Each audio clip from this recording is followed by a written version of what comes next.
So let's call to order and roll call. Blech. Director Daniels, I'm present.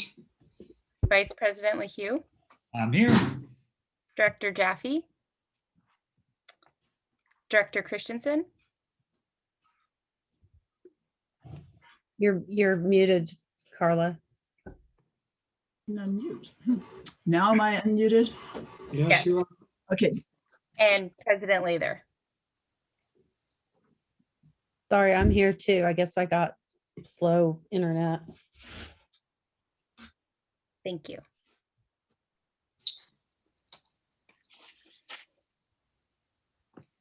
So before we go to closed session, I believe we have a public comment.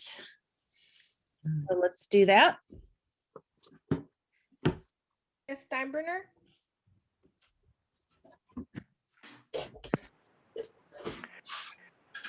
Hello, this is Becky Steinbrenner. Can you hear me?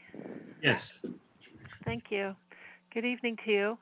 I would like to again request that your board consider the off-ramps of the Pure Water Soquel project. The modified version especially does require, and I don't understand why the district is not providing for a subsequent environmental impact report on the modifications.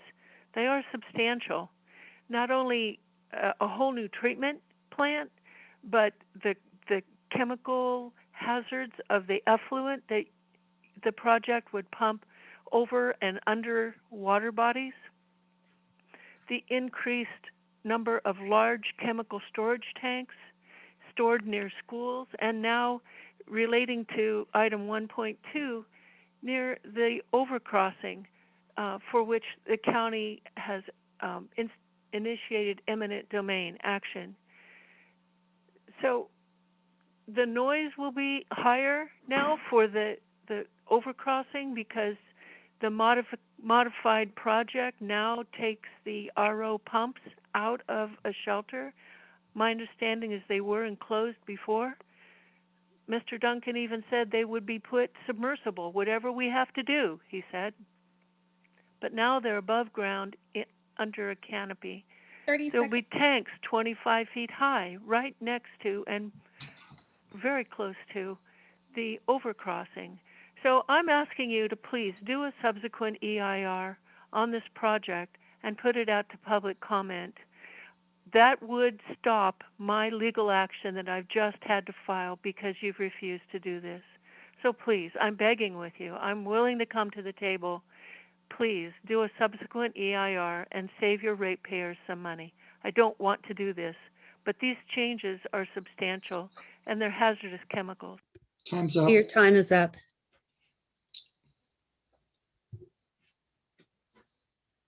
So having no one else, I believe, that wants to speak, we will go to closed session.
Seven o'clock. And we have a quorum, so let's just get moving. I'd like to call to, oh, we've already called to order and done the roll call. We've returned from closed session and there were no reportable actions. There is no public hearing, so we're at the point where the board members have the opportunity to remove items from the consent agenda. Are there any requests for that? None for me. No. Okay. There's no public comments on this, is there? Don't know. No, there's a comment on the consent agenda. 4.0. Number 4. Yeah. Okay, so we will move on to 4, the consent agenda, and we'll take public comment. President Lather, the person who wanted to make public comment is not back on the meeting. Are you sure? Because it says 19. Oh, that's Skylar. Yes. Oh my God, my dog wants to make public comment. Hold on.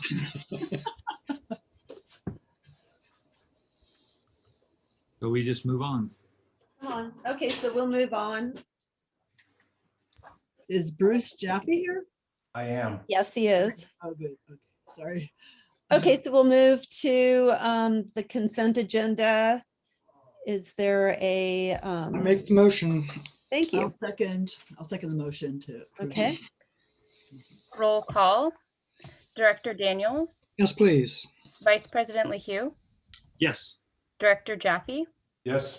Director Christensen, Yes. and President Lather. Yes. Okay. Let's get that out of the way. Now we're on to oral and written communications. Do we have public comment for that? It looks We like we do. gained another person. We do have, I have the list here. It has a comment for, We do, but Good. Ms. Steinbruner is not on the line right now. no. Oh, Okay. okay. So we move on. Well, I have something to Look at the mention. list. Do you, okay, so then I'll bring it back to the board. Does anybody have a oral and written communications to share? I do, Bruce. Okay, Bruce. Well, if that Bruce is talking, I'll talk too. Okay. Last week was the Aqua Groundwater Committee, 2-hour thing. And as always, the big thing was DWR reporting about Sigma. They're really kind of pushing to get all of the critically overdrafted basins done, because the end of this year, all the other basins start getting involved and submitting their plans.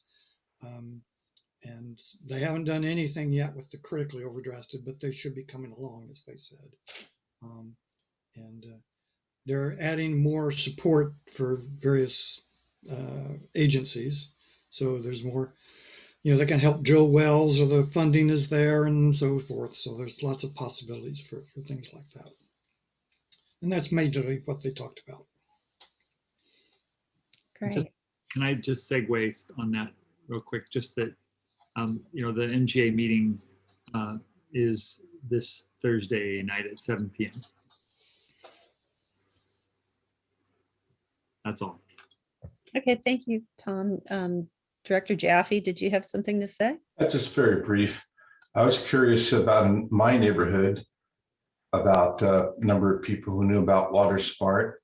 I guess my neighborhood's not quite as tech savvy as yours, Rochelle, because people did not know, and they were very interested in the program, and I think we'll get some more people participating.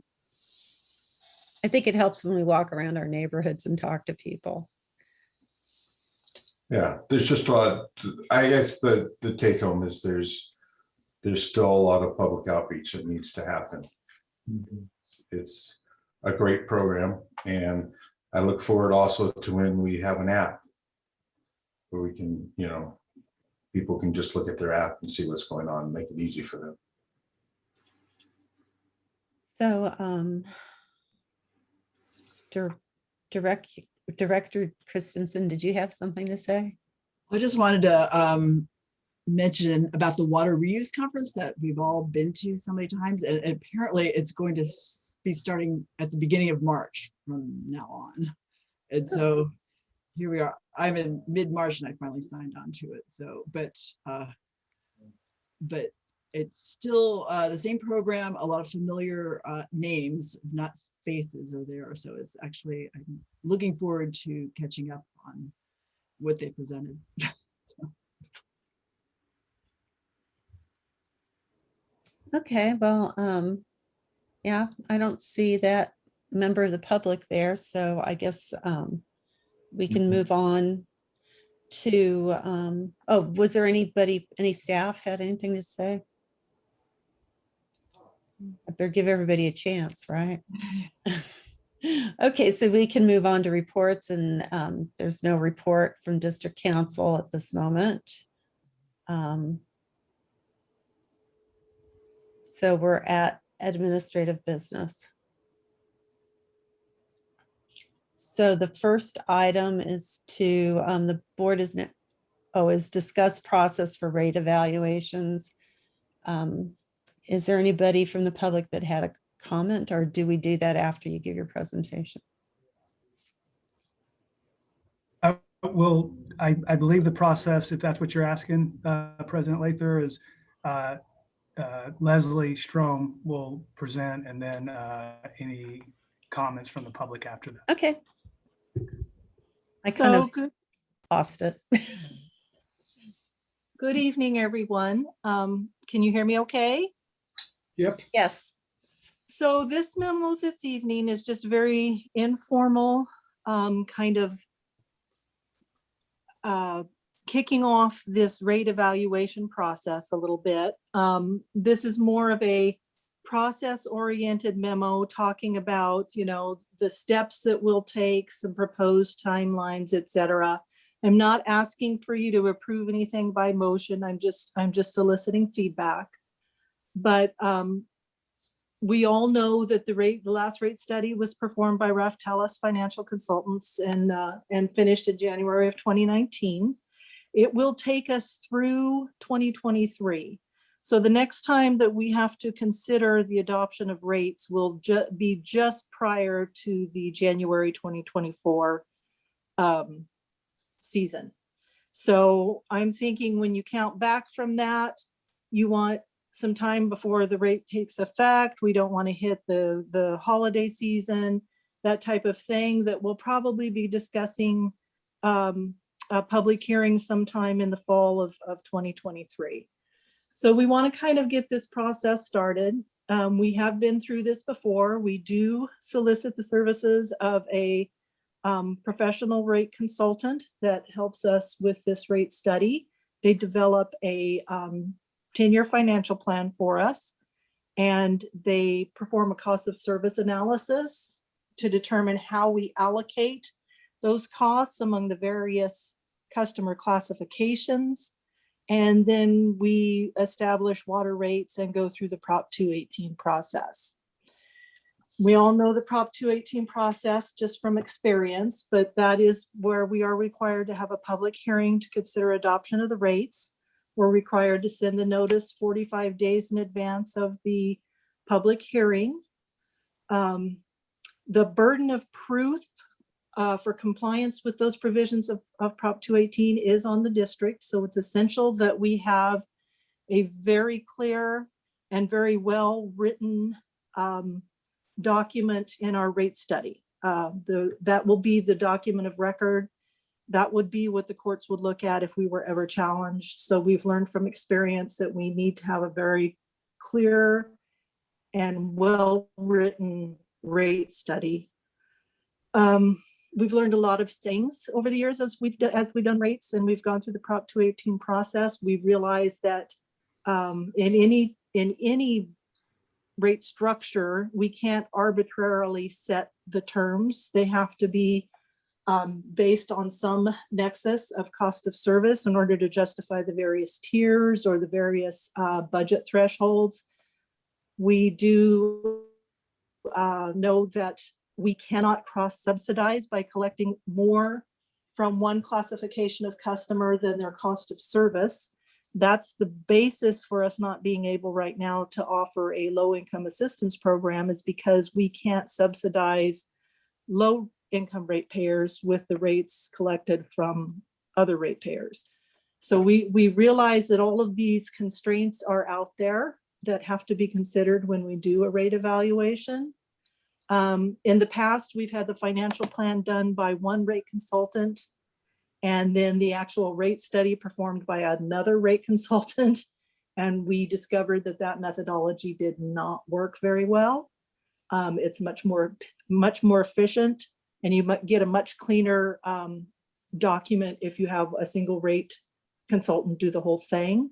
And we've also learned through experience that those water emergency rates are a best practice. They're helpful in the event that we do run into a groundwater emergency. So by design, by the time we're considering a new rate structure, a new rate study, we should be well into completion or nearing completion of the Pure Water Soquel project. And so we'll have a very clear picture, hopefully at that point, of the operating costs of the project, all of the various funds that Melanie has worked so hard to pull together for this project, what's going to be grants, what's going to be low interest loan funded. All of that information will help us form that 10-year financial plan. And because we know the deadline is January 2024, we want to start this process well in advance. And I think the board has shown interest in looking at various rate structures, at doing some data analysis and looking at some of the use profiles of our customers. So there's a lot of things we want to do as part of this next rate study. I know we also want to bring in some community input and a more robust outreach program around this rate study. So probably the first thing we'll start considering, and we'll start considering it this year, would be the goals and pricing objectives. I have sat through numerous presentations over the last couple of months on water rates.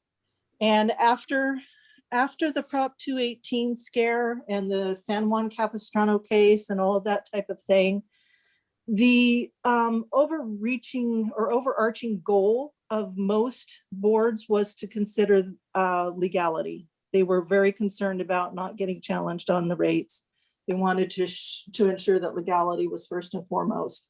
But as we've seen nationwide over the last year, 2 years, 3 years, the cost of water is increasing exponentially all across our country.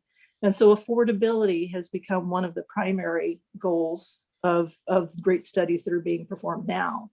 So we'll sit down with the board at one of our meetings, kind of like this, and we'll discuss what our goals and pricing objectives are for a rate study, because that helps inform the type of rate structure that we would want to consider. So doing that in advance and considering our rate structures in advance really puts us ahead of the game when it comes time to bring on a rate consultant, because then we can draft an RFP with those objectives in mind. So I've included just a couple of informational graphs that were interesting in a Raftellus training that I just sat through not too long ago. The first one is the increasing cost of water across the country. This is not limited to California. This is not limited to Santa Cruz County. This is nationwide. And you can see this utility consumer price index comparison. The price index is like a percentage increase. 100 would be like baseline, 0%. And then you start climbing up from there 3 times, 4 times, 5 times. And you can see the red dotted line is water and sewer maintenance. And those costs are increasing dramatically over and above other utilities. Part of that is because we haven't had as much federal funding for infrastructure as we did back in the 80s and 90s. So that is, and we've got an aging infrastructure nationwide. So that's driving that increased cost for water systems. I've also included a graph that Raftella shared with us that was some of the common pricing objectives. And you can see where you've got conservation, affordability, revenue stability, fairness and equity, and ease of administration. So those are some of the things we'll consider when we consider the goals, and that will probably be in one of our meetings coming up fairly soon. Once we've established those, we'll want to consider rate structures. What type of rate structure is going to be meeting our primary objectives for us? And so we'll take some time to go through the various rate structure alternatives that we'll have at our disposal. And then after that, once we've decided that, then we'll want to move on to doing an RFP for a rate consultant. And I would advise us this time around to include in that RFP not only a rate consultant, but an outreach team that is familiar with outreach around water rates. Because I think reaching our community and having them participate in this process is going to be key this time around. In the past, we've had a water rates advisory committee that has assisted us. I think that would be a good idea again. But other things we might also want to consider would be things like a survey. We tend to hear from people who are unhappy with rates, but do we know how large a percentage of our customer base that might be? We've done surveys in the past for specific reasons, but I don't think we've ever done one specifically around rates. So that might be something also that we'd want to consider. So as we move through this, I put together just a proposed calendar that shows us kind of starting our goal setting right away, and then taking some time through the end of the year to evaluate various rate structures. And then we'd go ahead with that information and be able to draft an RFP for a rate and outreach consultant. And then we'll be working on developing the district's 10-year financial plan. And then I think that's when we're going to want to bring in meetings with a rate advisory committee. And so one of the decisions we'll want to make at some point is, how do we want that committee structured? How often do we want to meet? How many people do we want on it? Do we want it to be an ad hoc committee where it's only for a short duration of time? Or do we want something longer? So those will be considerations that we'll want to take into place as well. And then we'll do the rate study. There'll be a final board review probably sometime in August of 2023. We'll send out a Prop 218 notice in early fall with the intent of having a public hearing, hopefully November sometime, and rates available to go into place January 1st. So that's just kind of the process that we're proposing and some of the components of it that we'd like to bring in. But if there's anything else that the board would like us to consider, or any changes to that proposed timeline, I'm happy to jot those down and make that part of the process as well. So I'll open it up for board comment. Public Sorry comment about first. that. Is there any public comment? I've been looking to see. He has not come on, President. Yeah. So, nope. Okay. None of the other panelists are interested. Okay. So we will close the public comment portion and come back to our board for discussion. Do I start with Director Daniels? He's top of the list. I've got a list here. I had two things I wanted to mention. First of all, at the bottom of page 27, it mentions the district only spends about 10% annually on variable costs, primarily power to run the pumps and hypochlorite. And I think we need to recognize there are a lot more variable costs that are not in this list. I mean, these two are things that are variable based on how much water gets used, but there are a lot of other variable things, like how many users do we have? As that increases, the amount of total amount of water goes up.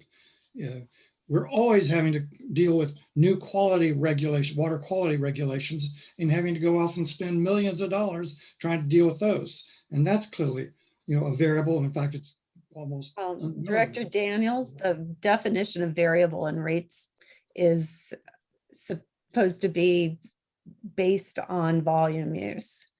That's why they call it variable. There's other variables, but yes, that's right. And in particular, but that it doesn't count as part of the rate model part. Okay.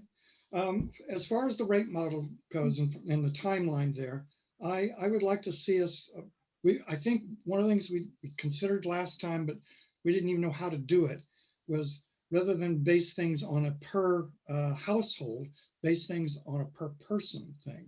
And we didn't know how to do that. So I would think we should spend some time, whether we eventually decide to do a per person water rate or not, is to spend some time figuring out how the world would we do that.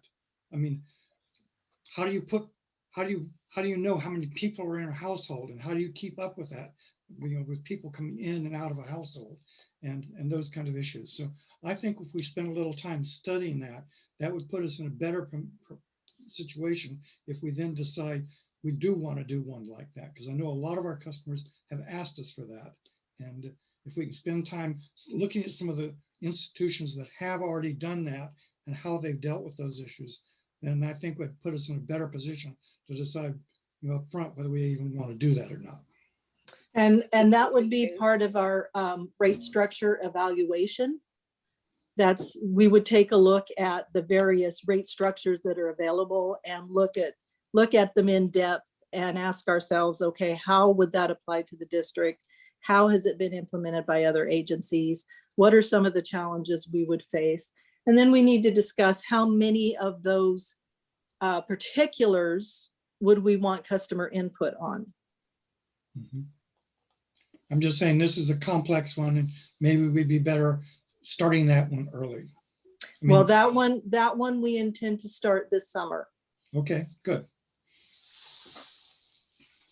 Okay. Yeah, I was gonna, I'll just chime in a little bit because it's related. Yeah, I was interested, in the rate meeting, we could focus on uses of the water in the district, in I was triggered by that, by the emergency, the last item on our agenda about indoor and outdoor water use. And I was figuring that might be something that would be something I'd like to see addressed in the rate study also, is making, providing a fair and equitable, what do we call it in the Raftellus things, something that's easiest on the customer for their indoor uses, and then, the discretionary use outdoor would be some other way of figuring out that cost, I guess. In an ideal world, it would be another tier, but I don't know that we can do that at this time. So. Yeah, when I think about that, the hard part is when the only use is outdoor. Yeah. Because that's a whole different thing. I could see with the houses, we can see the outdoor use. In the summer, the use that goes up is the outdoor use, Yeah. But in the winter, I think we're pretty consistent in our water use. At least my family is. So I was trying to figure out how we do that, and if we have a separate rate for landscape only. Yeah. Or we some other prohibit it. districts have done it, but it's because they have different sources of water. So it's easier to say, oh, well, we have to go to this more expensive source of water because of summer use. We'll just have to charge more money for that next as a tier. And that's a justified tier. But, I have a feeling the state is working on ways equitable with a budget for outdoor yard landscaping and so on. What that would look like, and I don't know whether that will come up in time to help us or inform us or not. But they are studying what a reasonable water budget would be in California for outdoor landscaping. Well, thank you, Carla. Tom, did you have something? Yeah. I saw you squirming around over there. So No, I squirm around all the time. I was the kid that couldn't sit still. I have, I agree in the priorities for me are going to be fairness and still encouraging conservation. And how we deal with that fairness, I know, is what's going to come up. Like, do we do water budgets? Somehow, I'd like to see it not so hard on larger families and households, in comparison with smaller households. And then maybe that involves just not such a huge jump in the tier. But in any case, those are my biggest priorities. And then I really agree that having a the public and a committee going early is a great idea. And then I was just going to ask Leslie if she had any thoughts on, I know we made an adjustment to the percentage of fixed versus variable revenue once already at this last one. And I just wondered if she had any other thoughts on for the future. Think we need to look at maybe even having a little larger portion fixed? I don't know. Typically, as I said, our fixed costs are about 90% of our overall costs. Right now, we're collecting about 40% of our revenue from the fixed cost side. Right. Now, when you're talking water budgets, that's a little bit of a different animal. And so we'll have to determine how that's structured. But as I think Carla said, there has to be some basis for the way that we're structuring things. I mean, I know that jump in tiers seems harsh, but we couldn't arbitrarily decide that. It had to be some justification for that tier breakpoint. And it was what we could sustainably pump from the aquifer without needing a supplemental supply. But my question was, did you have any other thoughts on whether we should have a larger percentage of the rates, whatever structure it takes, being fixed versus variable? Some of the water budget rates don't have a fixed charge at all. Okay, but in general, not necessarily water budgets, would it be, since 90% of our costs are fixed? 9% are variable. So, but there again, that's where we're talking. I thought it was the other way around. 90% of the costs are fixed. Fixed, Right. and 40% of our revenue is fixed. Variable, yeah. My question. So what happens, we'll talk about that when we start talking rate structures. What happens when we increase that fixed monthly amount is you do get a kind of a decreased conservation signal, right? Because people are paying a higher fixed charge regardless of how much water they use. Right. And it can be sometimes onerous on older households with limited fixed incomes. So, what you're doing is you're taking away the ability for the customer to lower their bill through their own behaviors. No, yeah, I get that. And I was just asking the question. I'm not necessarily in favor of raising it. I was just asking if it was on the table. Well, if you were asking me, I'd say let's get 90% of our revenue from a fixed source. Yeah, right. Let me jump in here. It's a great question because this industry does it backwards to almost anybody else, right? And it's because of that conservation signal. But we did have great discussions at the last rate evaluation. Remember, we increased it a little bit. And these are exactly the kind of things I think Leslie wants to seek out from the board and customers, how they want to change that. Because as we know, every time you pull on some part of this rate thing, it pushes on another or vice versa, right? So there's like competing things. But it really is a good question. And I think it's looking at, when you do that, what changes around that or what impacts that are, and we can bring that back for sure.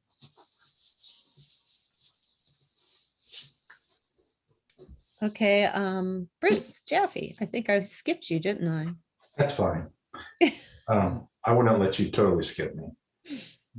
So got some ideas came back to me, stimulated by the discussion.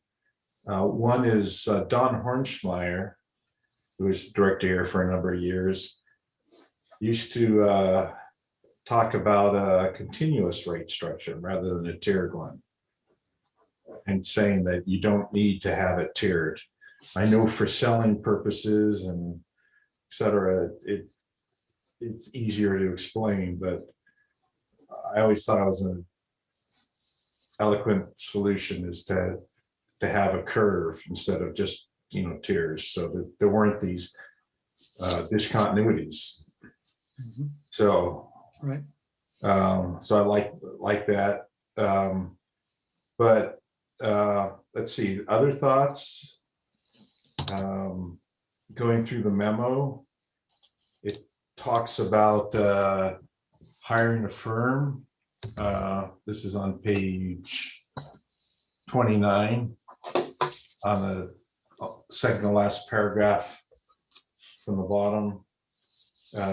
Staff also recommends the district hire an outreach consultant who specializes in water rates and can guide the district in the best communication strategies to gain customer support for rate changes. And I think we'd have no problem getting customer support if we were reducing rates. And I don't know if we're ever going to get complete customer support from the majority of our customers if we raise rates. But well, let me say just that I'd have to see the value in that of hiring an outreach consultant to support it. I don't immediately see the value, and perhaps staff has had more experience than I have with this and can educate me. Another thought that keeps coming back to me on rates is how we treat businesses different than our other customers, and an argument's been made that it'd just be too difficult to have tiers for them because the amount of water that they use depends upon how well the business is doing and the type of business as well. But I'd like to see some ideas about how to make things more equitable between our residential customers and our business customers. There's just some thoughts. Kudos to Leslie and staff for bringing this early. It's definitely has potential to be contentious because the price of water is going up. So I wish the customers were like, I came across a customer once when I was, campaigning, who actually said that he thought that we should be paying more for water, but I think he's in the vast minority. So those are just some kind of random thoughts on this, but I think it's great we're getting going on. Oh, one last thing, a question for Leslie. When I hear about a 10-year financial plan, I roll my eyes because of things change so much in 10 years. And I'd just like to hear your comment on whether it's actually worthwhile to do a 10-year financial plan, or do things change so much that it's a waste of time? I don't know if you have a comment on that, Leslie. Well, I do. It depends upon how you see the finance plan. What we have done with our most recent finance plan is every year we take it out at budget time and we say, okay, when we set the finance plan, we made these assumptions. The finance plan is what establishes the rates. So we adopted rates that would fund what's in the finance plan. If we go outside those parameters, it can't be supported by the rates we're collecting. So there's got to be some nexus there. So what we've been doing in the last few budget cycles is we've been bringing that finance plan back and looking at it, updating it continuously and saying, listen, were these reasonable expectations? This is the spending that we can do according to the rates that we adopted under this finance plan. We're going to have to hold ourselves to them to a certain extent. So it's not so much saying, okay, when we go out, is the finance plan accurate? But it's going out and saying, okay, are we limiting ourselves to staying within that projected finance plan? Now, we do a 10-year finance plan. We never adopt rates for 10 years. But we do go ahead and do 10 years of financial planning, because that gives us the ability to start mapping out some of these big construction projects a little bit over that longer horizon, and gives us some idea of what we can anticipate in the future, so that we're avoiding those huge spikes in rates that we might see in a next rate study. So we're always using it to kind of forecast out and say, okay, are we setting ourselves up to where we get out there 5-6 years from now, we've planned accordingly and we're not facing a huge rate spike because we didn't plan effectively. So it's a good planning tool, and it's a good limitation tool. Sounds like it is useful to you. Yeah, and it's not the details perhaps of what is 5 to 10 years out, as much as looking for the general flow of things. right. What spending the rates will sustain. And so you can ask the budget team when we sit down, I kind of hold their feet to the fire and say, listen, this is where we plan to be under these rates. We got to live within our means. I think it provides value, and it forces us to think ahead. And I think your point is there's so many variables as you go out in time, it could vary. The variation is greater as you go out, and we recognize that. But as a tool in realizing its limitations, I do think it provides value to the district. And I was going to say, I think 10 years is the most you could go. I've been asked to do a 20-year, and I'm like, I'm just making stuff up after 10 years, you know? Yeah, we do a 20-year on a CIP side simply so that we can get those projects that we know are coming up kind of mapped out, but they do change a lot, and we have to expect that. So there is a timeline beyond which the financial planning isn't as useful anymore. But within the 5 years of a rate study, we do try and adhere to it pretty carefully. And Dr. Jaffe, I did hear your comment regarding someone that you had spoken with when you were out talking to the community, who had said that they don't think we spend enough or charge enough for water. Believe it or not, that was probably the chief consensus of our last Water Rates Advisory Committee. So this is where a outreach team could provide some value, is to give us a better idea of our customer dynamics. We only know from talking to people who is supportive of rate increases and who is not. What would make them supportive of rate increases? If they knew that we were aggressively searching for grants and funding opportunities for projects, would that, or holding ourselves to a budget, would that make them more inclined to go ahead and say, okay, then let's raise the rates as long as we know you're being as fiscally responsible as possible. Some of those questions that a survey might answer, rather than just relying on anecdotal evidence and the squeaky wheels, is kind of where I think that might provide value to us. It may not surprise us at all. We may get exactly what we thought we'd get from our customers, but I was incredibly surprised by the people that I worked with on the last Rates Advisory Committee.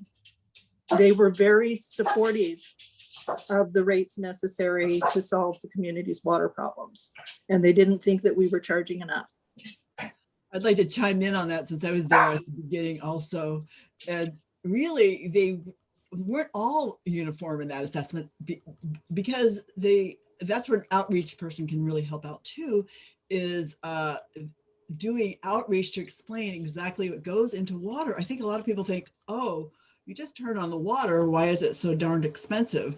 And they don't understand everything that has to be done, especially in the 21st century and more recently, to get that water purified up to state standards and federal standards, and also to update our infrastructure. So I think once that rate committee, and it was it's one of our bigger committees. I think there are 18 people at the start.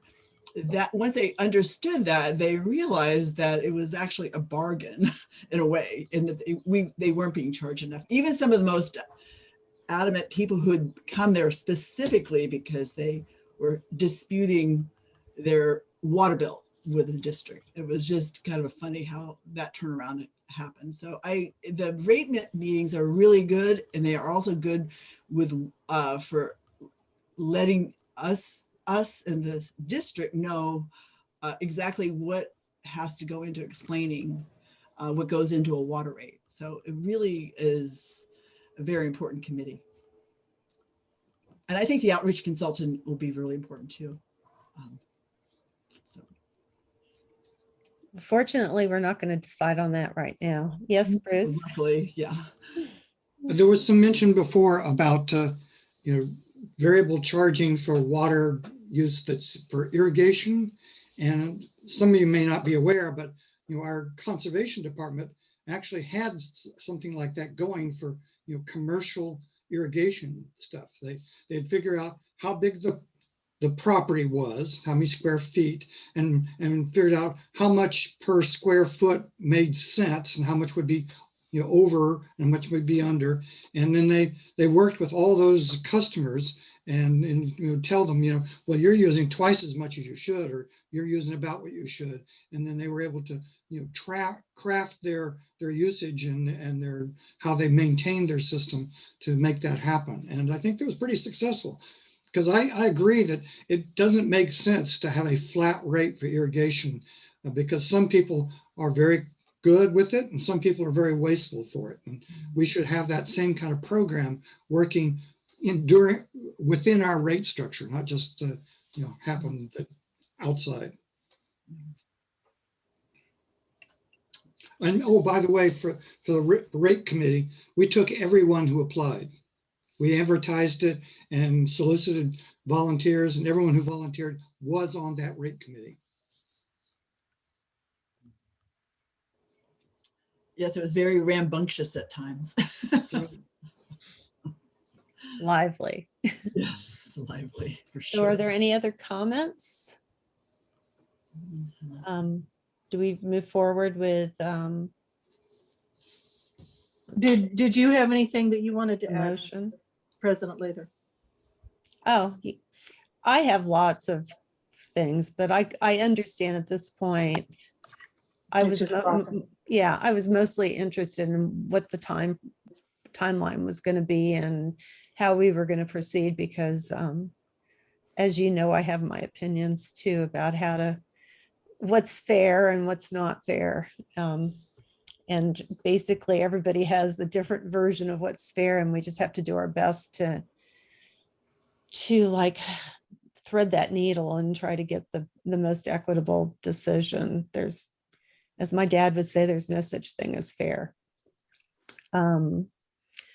But no, I totally respect, this. I'm happy that you brought this item. Okay, well, I took copious notes, so thank you for the input, and we'll get to work on setting up another board memo sometime here probably after budget season to start talking about our goals and objectives. So thank you. This didn't have a motion, did it? No, No. it didn't. It was just to solicit input. Okay, so we can go to the next agenda item, which is, 7.4. oops, that's pretty funny. Agree. It's 7.3. It's the design build agreement. I think the presenter is Melanie Mao Schumacher. Thank you, President Lather. What's so funny about this? Or was it on something else? I'm sorry, there's nothing funny about this. What was funny was that I look at the, my directions to make sure I'm not missing anything. And I state your name. Okay. I almost did that kind of thing with the considering the adoption. So that was why I started to laugh, because I was like, the board now is considering agenda item title. Oh, got it. Got it. Okay. Well, thank you, You President. caught me. I will be introducing this item, and it's my pleasure to present this item to the board tonight. Becca, can you advance the slide? So just to start off, I do have a couple of slides before we get into any questions that the board may have. But before we go into the specific design build agreement for the conveyance infrastructure project, I did just want to set a couple of slides related to the purpose and the background related to why we are proceeding with a project important like this. Foundationally, the water supply reliability is based upon the district's community water plan, which was created by the district with the community for the community. And through a public process, it really focuses on three major components for us to focus our efforts on, which includes water conservation, groundwater management, and the pursuit of new water supplies. And as you can see on that top slide, we are looking at recycled water, water transfers with the city of Santa Cruz when available, and stormwater capture projects with the county of Santa Cruz. We're currently evaluating that. Again, fundamentally, what we're looking at to meet our community's goals for water reliability is to protect against further seawater intrusion, be resilient to drought and climate change, ensure that there's water for current and future generations, and of course, be environmental stewards. One of the things I think that I would also want to point out is, this groundwater basin, which is our sole supply, is under a state mandate that we bring the basin back into sustainability. It's one of 21 groundwater basins in California that has kind of what we call the scarlet letter of being critically overdrafted. For our region, we're also a high priority because it's our only source of water. Next slide. So as part of that effort and development of new water supplies, the first and foremost issue that we want to address is the groundwater conditions. And so these two illustrations, again, just illustrate the seawater intrusion and contamination that is occurring at the coastline. This is represented both by data that we collect from monitoring wells. Both monitoring levels and water quality has shown that we are seeing seawater intrusion right there at the coastline. A couple of years ago, we also conducted SkyTem evaluation, which was that aerial geophysical study where it collected and identified how close or how far onshore and offshore that seawater intrusion was. And especially we have the vulnerability of the high risk areas in the mid portion of our basin where we do a lot of our groundwater extraction to feed our service area. So that again is kind of why we are looking at a project to assist us with replenishing our groundwater basin. Next slide. So this is one slide I just wanted to kind of take a step back. As you guys know, back in 2013, after about over 5 or 7 years of evaluating desalination, the district with the city of Santa Cruz put the desalination project on hold.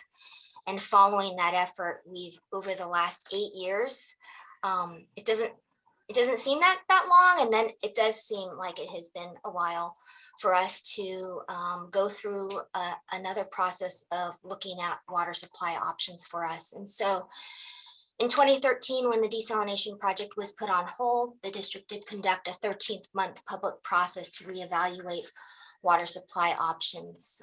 After that year-long process in 2014, the board directed staff to further evaluate recycled water and do some additional technical evaluations and conduct environmental review.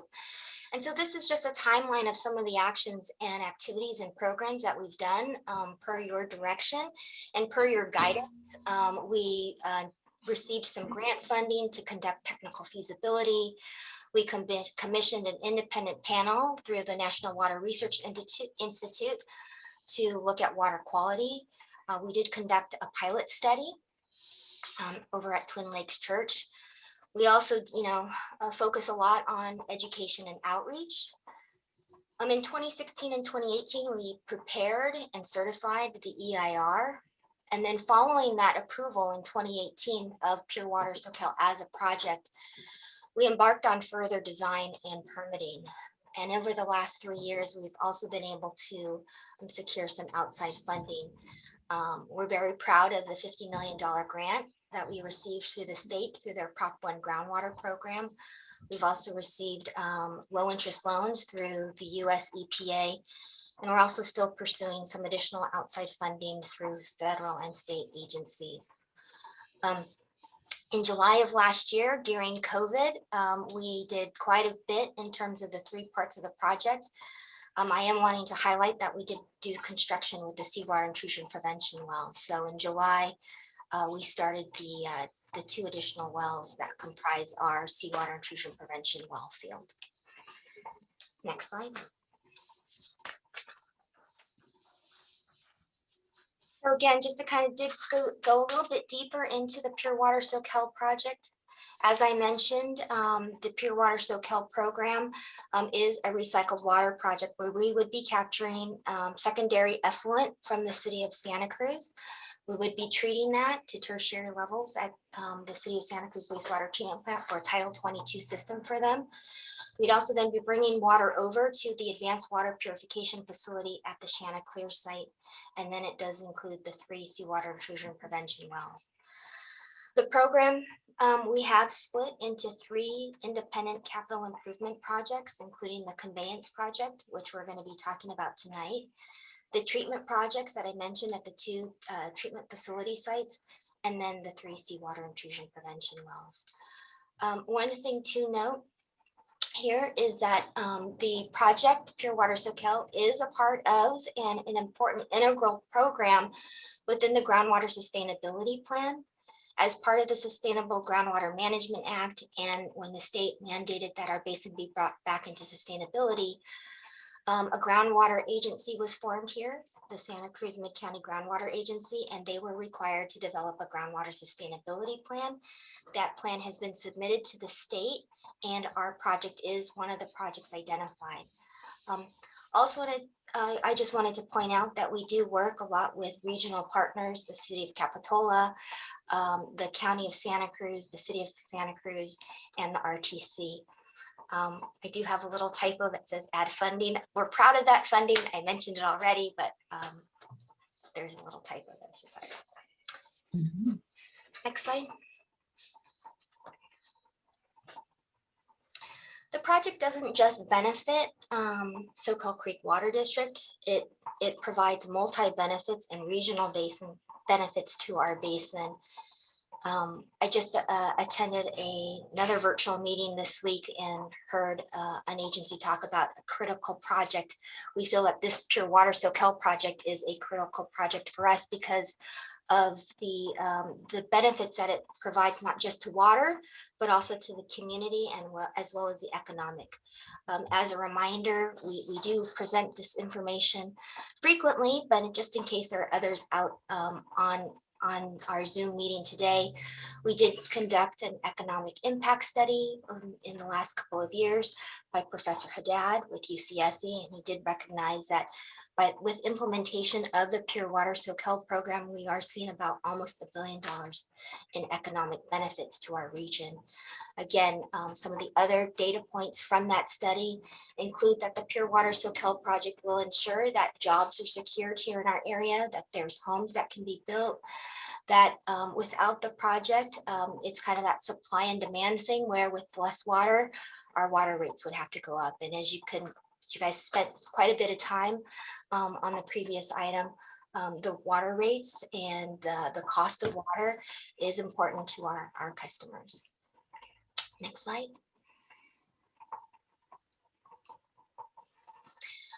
On the last item, you also talked a lot about, getting outreach and kind of information from our customers.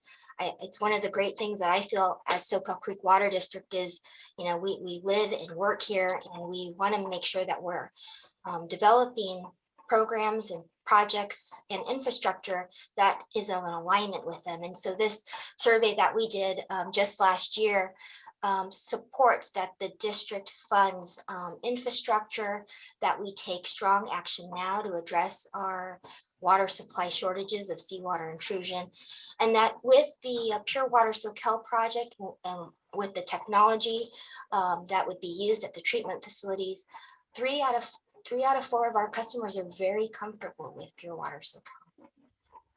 Next slide. Okay, so now just to kind of drill down a little bit more and focus in tonight's agenda item, which is the conveyance infrastructure project. This is kind of the physical layout, as you may say, of what the project would entail. I kind of focused on a previous slide of the highlights of the components, but when you really look at the geographical layout of our project, you can see that the project spans from the city of Santa Cruz all the way over to Aptos and Capitola, where our wells are. So just quickly to go over this map, we have the treatment facility down off California and Bay, which is the Santa Cruz wastewater treatment facility, where about 8 million gallons a day of treated secondary effluent goes out to the ocean. That water is kind of like used once. And so this project is going to recycle that water and treat that water and then convey it over about 4 miles to the star in the middle, which is the Chanticleer Advanced Water Purification Site. That water then would go through the advanced water treatment process, and then another 4 miles of pipeline would go out to our seawater intrusion prevention wells at Monterey Avenue, Willowbrook, and Twin Lakes Church. So it's really the lines that we're talking about tonight, which is the conveyance infrastructure. Next slide. Thank you. So about a year ago, actually right before COVID, in February of 2020, we were down at the Capitola Council Chambers when staff brought forth a design build agreement for the conveyance infrastructure project, and specifically for phase 1, which was for the design and for the field data collection to support the design and the cost proposal. We did highlight and speak quite a bit related to the procurement process and the delivery model, which is the design build. And through that effort, and what was spoken about on February 18th was the selection and award to Garney Construction as the design builder, who would be the contractor who would do the construction of it, with Kennedy Jenks as the design and engineer of record. And so over the last year, we have been working quite closely with Garney and Kennedy Jenks on the design and construction of the infrastructure project. Next slide.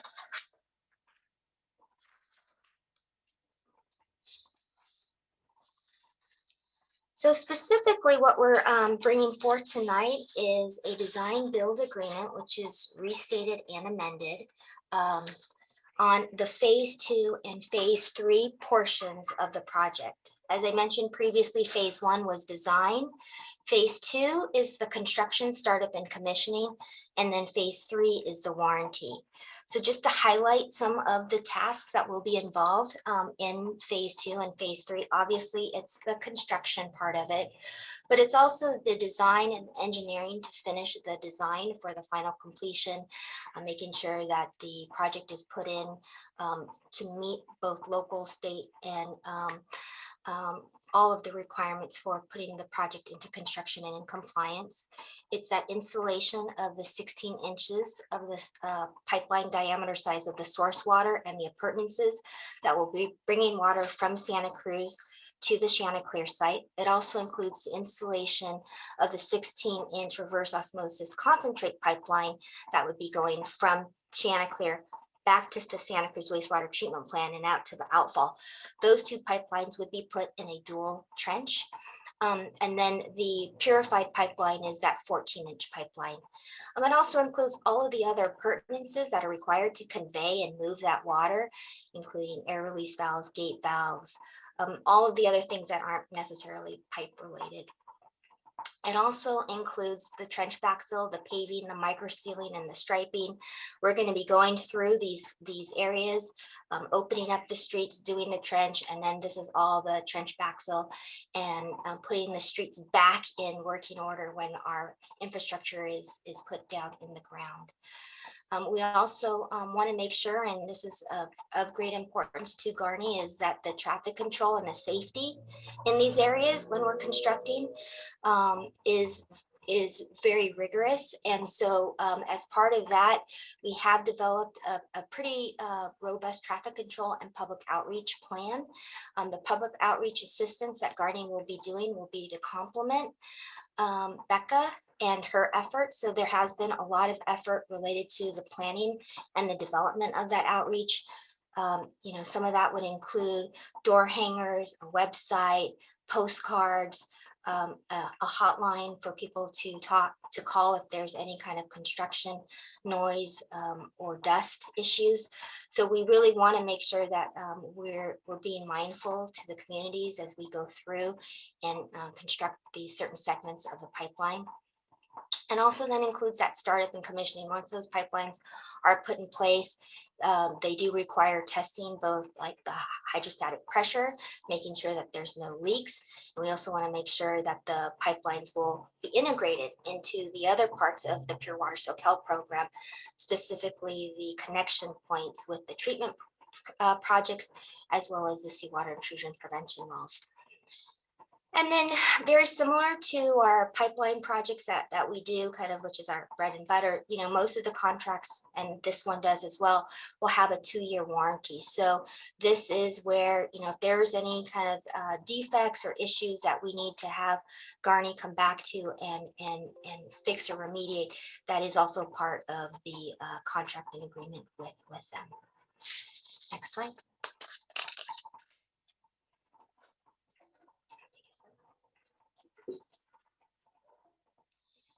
So the schedule that we have for the construction part of the pipeline project is to start this spring. So in May of 2021 is when we foresee that Garney will be starting the construction of the project. We will be issuing our tentatives to initiate a notice to proceed a little bit earlier than that, but there is some pre-construction efforts and coordination that will be coordinated with us and Garney Pacific, Kennedy Jenks, and Brown and Caldwell, our owner advisor. And then once they start on that construction, again, it's not going to be where they're building all the pipeline all at once. We will be doing the pipeline in section and in phases. And so as we do each section and each part of the project, we foresee that to go from those 8 miles of pipeline, it will be about a 22-month construction. And so we're looking at completion no later than February 2023. But I do think that Garney is looking at ways that they may be able to maximize or maybe reduce some of the construction as we start getting out into the streets. A couple other things to note is the environmental compliance. So as I mentioned previously, the project is under the project level EIR that the board certified in December of 2018. So through that EIR certification and the adoption and approval of a mitigation and monitoring and reporting plan, we have included in the project with Garney a construction mitigation implementation plan, and I will talk about that just briefly after this. I think I jumped the gun and I already talked about outreach, but just kind of there with words is what we have planned we realize that this part of the project will be, an impact to our residents in our community. We want to make sure that we keep them informed, and that, while temporary, it's still, when you need to go somewhere, construction always can get people pretty upset when they're not aware of it. So we are really focusing a lot of our efforts on that. Next slide.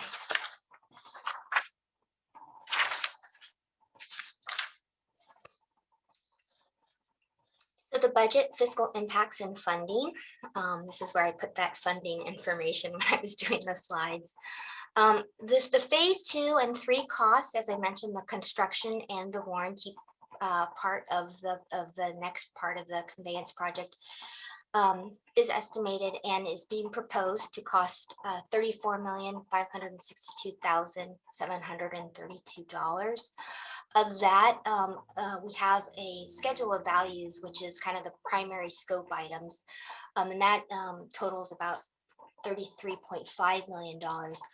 We also have some what we call allowance items, and the allowance items are where we anticipate some costs, but what we'll do is we'll have Garney and Kennedy Jenks bill us more on a time and material. So the allowance items here that we've identified include engineering and designs. Hold on.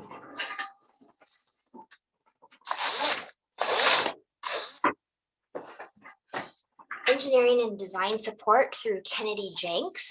It also includes some permitting costs, and it also includes some items where we are still finalizing some of the materials that will be needed on the bridge. So the items that we've listed here and the scope, one of the things with this design build agreement is that we also did two independent cost evaluations. One with Brown and Caldwell, who is our owner advisor. We also did a separate and independent cost evaluation with Tanner Pacific, who is a construction management firm that has a lot of experience with construction projects and pipeline projects. Through that effort, also through value engineering, refining of the design, and working with Garney Pacific, the cost proposal that we present tonight to the board does fit within the Pure Water Soquel program budget. So we are quite pleased to be able to bring this in combination with the grant funding and the low interest loans that we've secured through the outside funding agencies to help us invest in our critical infrastructure. Next slide. So a couple slides here, I just wanted to make note of the attachments that are included on item 7.3.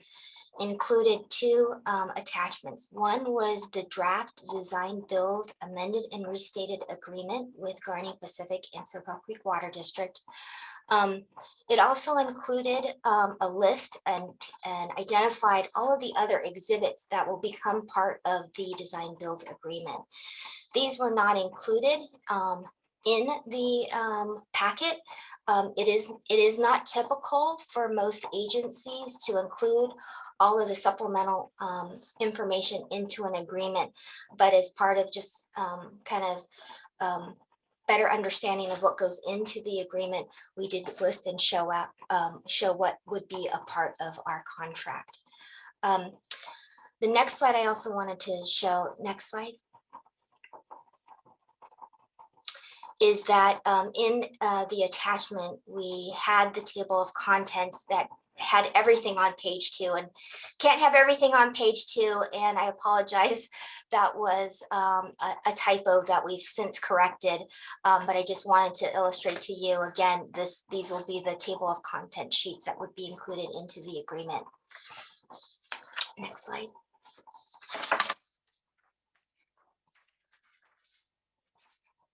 Next slide.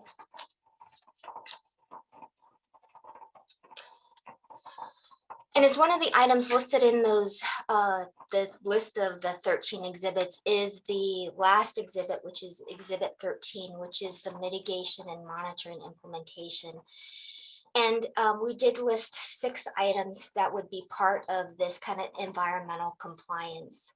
Again, when the board approved and certified the EIR, you also approved the mitigation, the MMRP, which is the Mitigation Monitoring and Reporting Plan, which identified the actions and measures that would be taken to ensure that the project would be put in appropriately in terms of CEQA.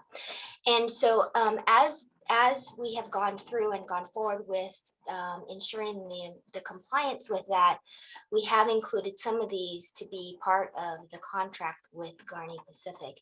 Specifically, the one on the left is the Mitigation and Implementation Plan. And that basically takes the MMRP and puts it into what we call kind of a living document or a living program that identified what the mitigation measures were and assigned roles and responsibilities of what the mitigation was, who was responsible for doing that, how we would be, ensuring the compliance, and then kind of identifying the roles and responsibilities. It also included the construction noise and reduction plan, construction emissions reduction plan, construction energy efficiency plan, the habitat management plan. Those are all, again, coming off of or were identified as being documents prepared through that NMRP that was part of the December 18th. And then on the bottom right is the engine idling policy, and that is the signage that would be hung on the sites, showing that this is kind of the protocol and the measures that would be taken on site to ensure proper idling is being performed by the contractor. Next. So I'm at the last 2 slides. This is the staff's recommendation, which is to adopt Resolution 2101 to authorize the execution of the amended and restated design build agreement by the board president for the amount as shown. Next slide. And this is just kind of a reiteration of the possible board actions that are part of the staff memo. And that concludes kind of my presentation, and staff is here to answer any questions.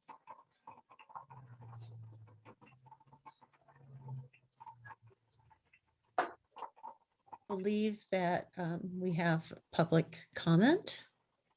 We do. I can stop worrying about Becky's health and safety. Ms. Steinbrunner?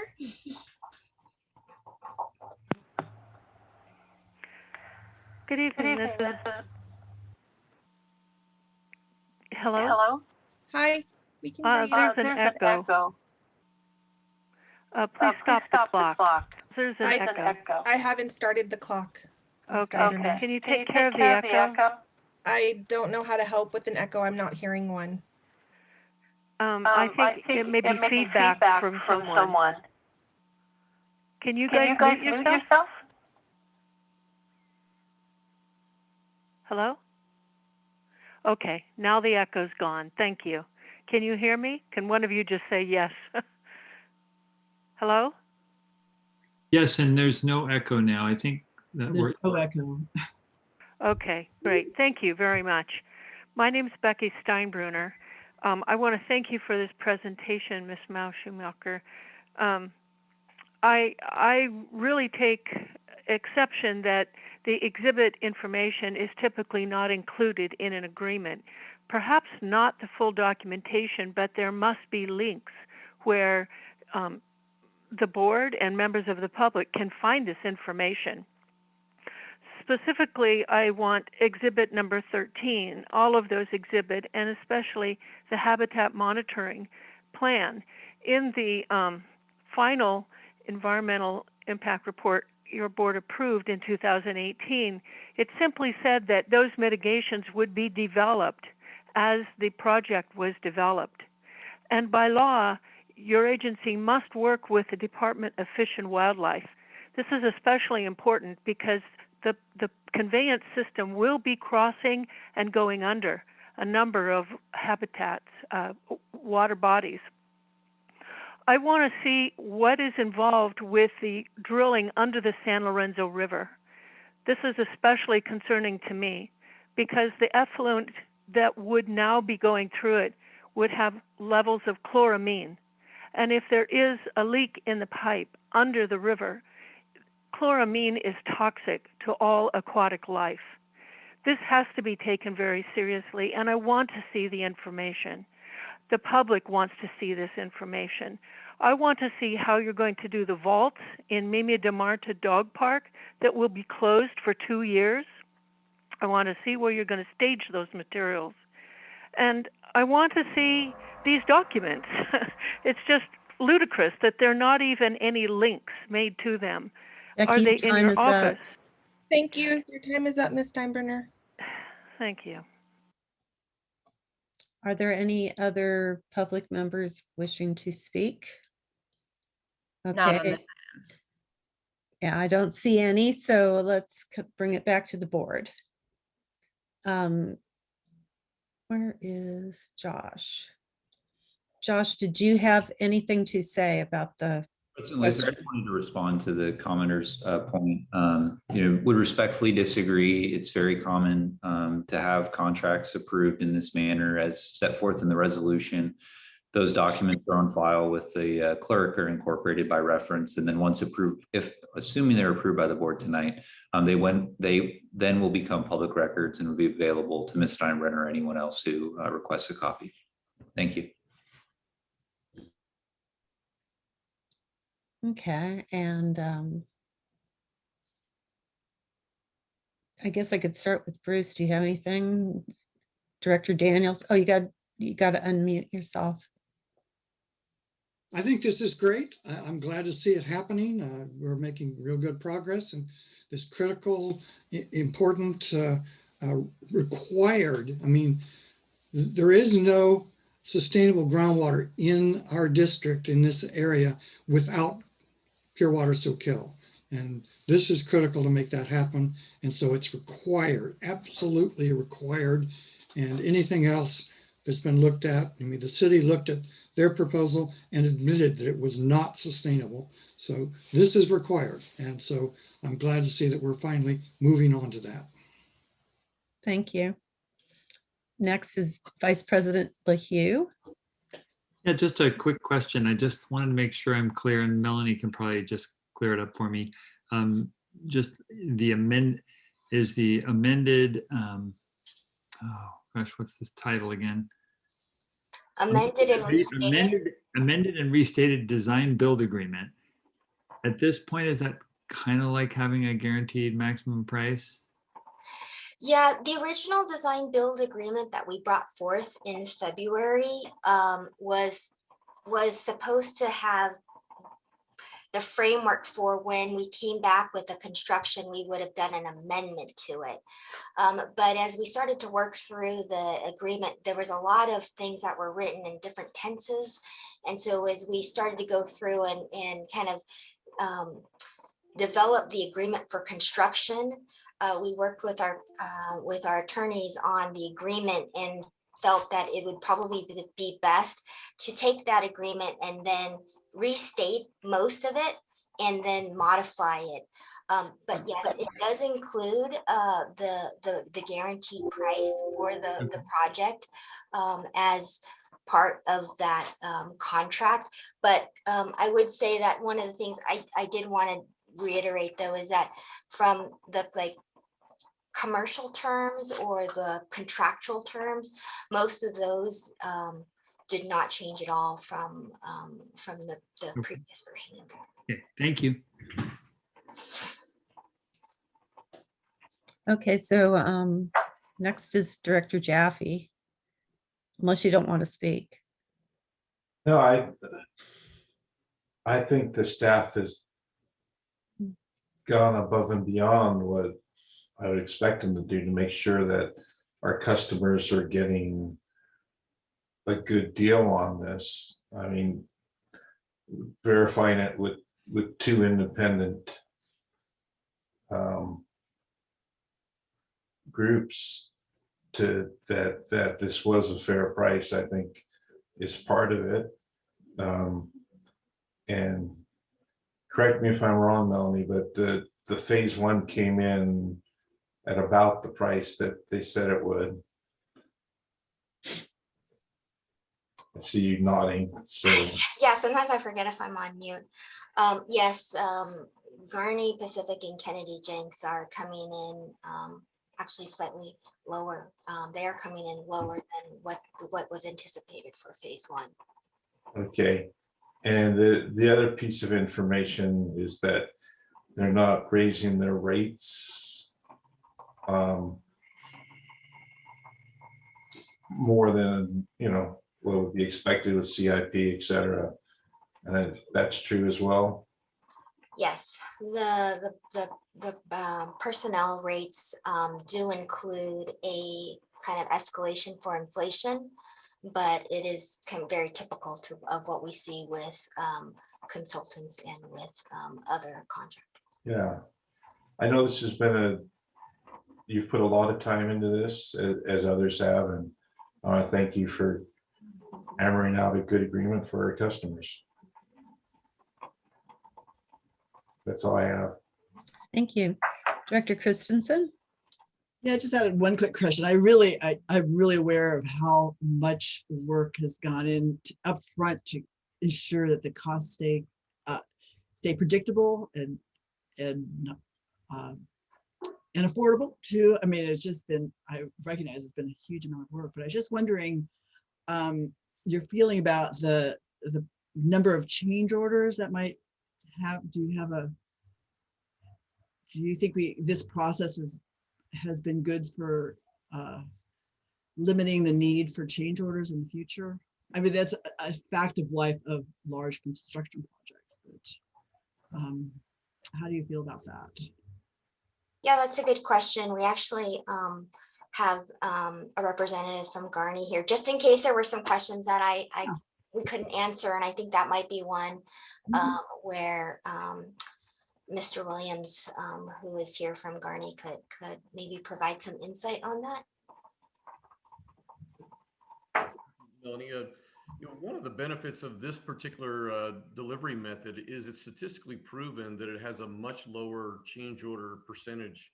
And change orders are really born out of the things that we don't know. And while there's still a possibility that there may be things we don't know, the staff has chosen to collaborate with Garney to perform a very robust field data investigation, as Melanie mentioned a few moments ago, which should really limit the things that we don't know.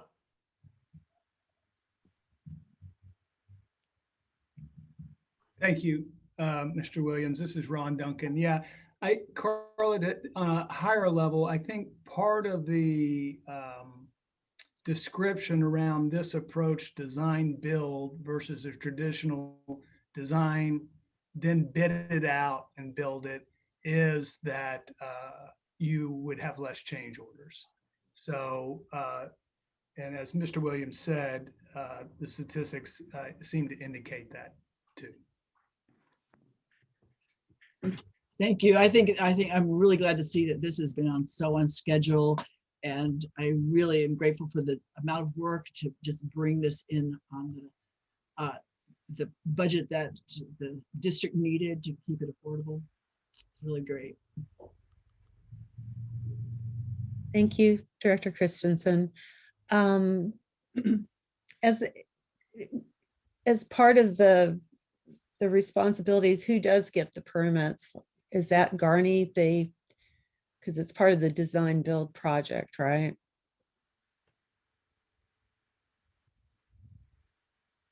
It's a combination of permit acquisition through the district and through Garney, but yes, Michelle, there are a set of permits that are the responsibility of the design builder, the contractor. Yeah. So we've gotten some, and those that are remaining will be part of their contract. That's what I understood. I just want to clarify that.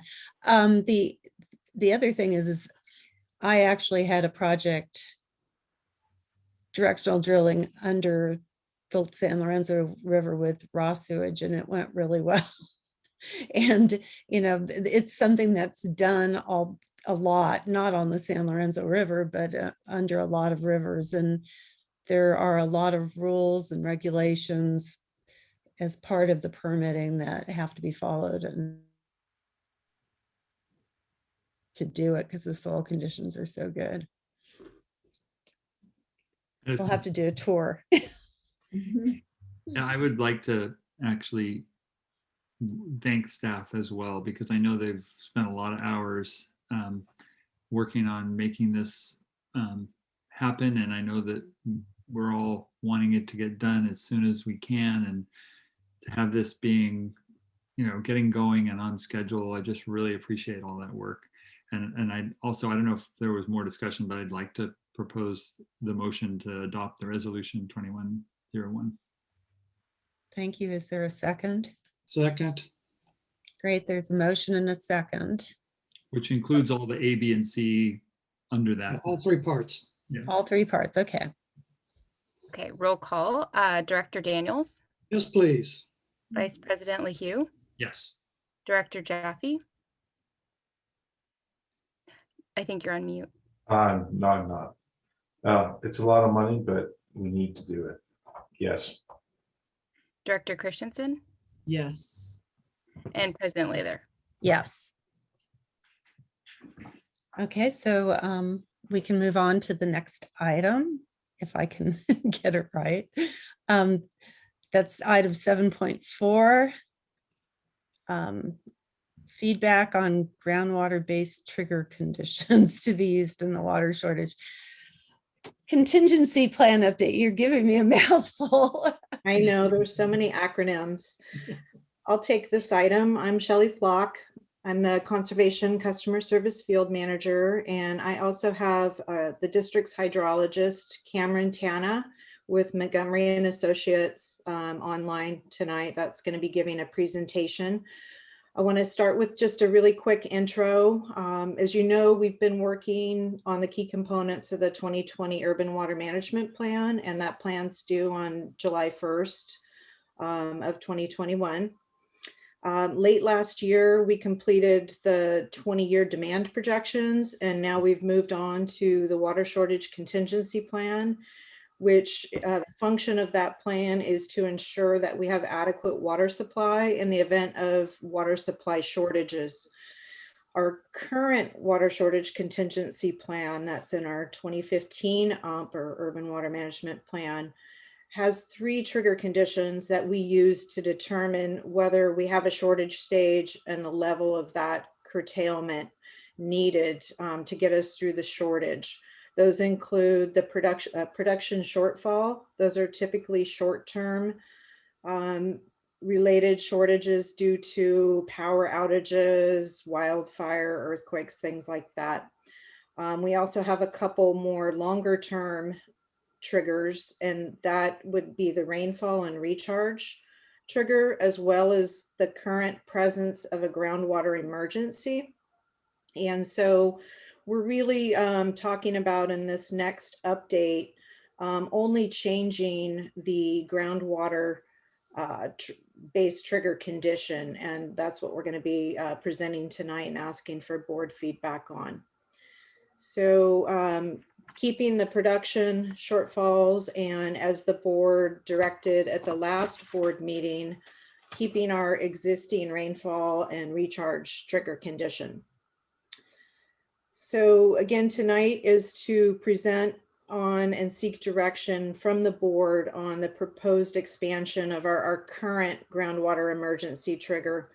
Really looking forward to tying the groundwater condition to our sustainable management criteria within the groundwater sustainability plan for the Santa Cruz Mid-County Groundwater Basin. That's a lot of mouthful there too, but that's really our objective, is starting to tie these things together. And so we've been working with Cameron, our hydrologist, on developing this trigger condition. And this condition will really only apply to the pre-Pure Water Soquel implementation period. So between now and until Pure Water Soquel comes online, recognizing that when we get closer to that project coming online, we will have to take another look at the groundwater-based trigger condition and probably maybe the rainfall and see whether it makes sense to keep that as well in an update. The good news is that we can update the water shortage contingency plan at any time, separate from having to do an update of our urban water management plan and open that back up. So shouldn't be too difficult to make changes as needed for Pure Water Soquel or any other reason that the board sees fit. So with that, I'm going to turn it over to Cameron, and he's going to present on the proposed groundwater trigger and details of that. Thank you. Thanks, Shelley, and thank you, board. It's good to be back with you, second meeting in a row. So as Shelley introduced, I'll be introducing our proposal for groundwater condition triggers for the water shortage contingency plan. Next slide, please. So we'll just start with what the proposal is in total. This is the proposal for groundwater condition triggers. There are basically two metrics, each of which we will get into in the following slides. One is undesirable results, and one is early management action triggers. And it's basically the shortage traits increases where triggers occur at more locations. And we'll get into these details in the following slides. But the overall proposal is really based on being consistent with how the board has directed staff to apply the groundwater emergency in the current water shortage contingency plan, and how groundwater emergency has been used to declare a shortage stage 3. And we are also making it consistent with the sustainable management criteria for seawater intrusion in the basin's groundwater sustainability plan. So basically what we're doing is we are using the metrics from the groundwater sustainability plan, the GSP, and applying it to the curtailment stages in the water shortage contingency plan. Next slide, please. So one of the fundamental principles that we're following is based off of the fact that the district board maintained the shortage stage 3 over the last 4 years based off of groundwater emergency. So if you look at what the rainfall recharge looked like over the last number of years, from 2017 and on, the rainfall recharge trigger did not indicate stage 3, it indicated stage 2 or lower. But the board has kept stage 3 in place based off of groundwater emergency, which was declared in 2014.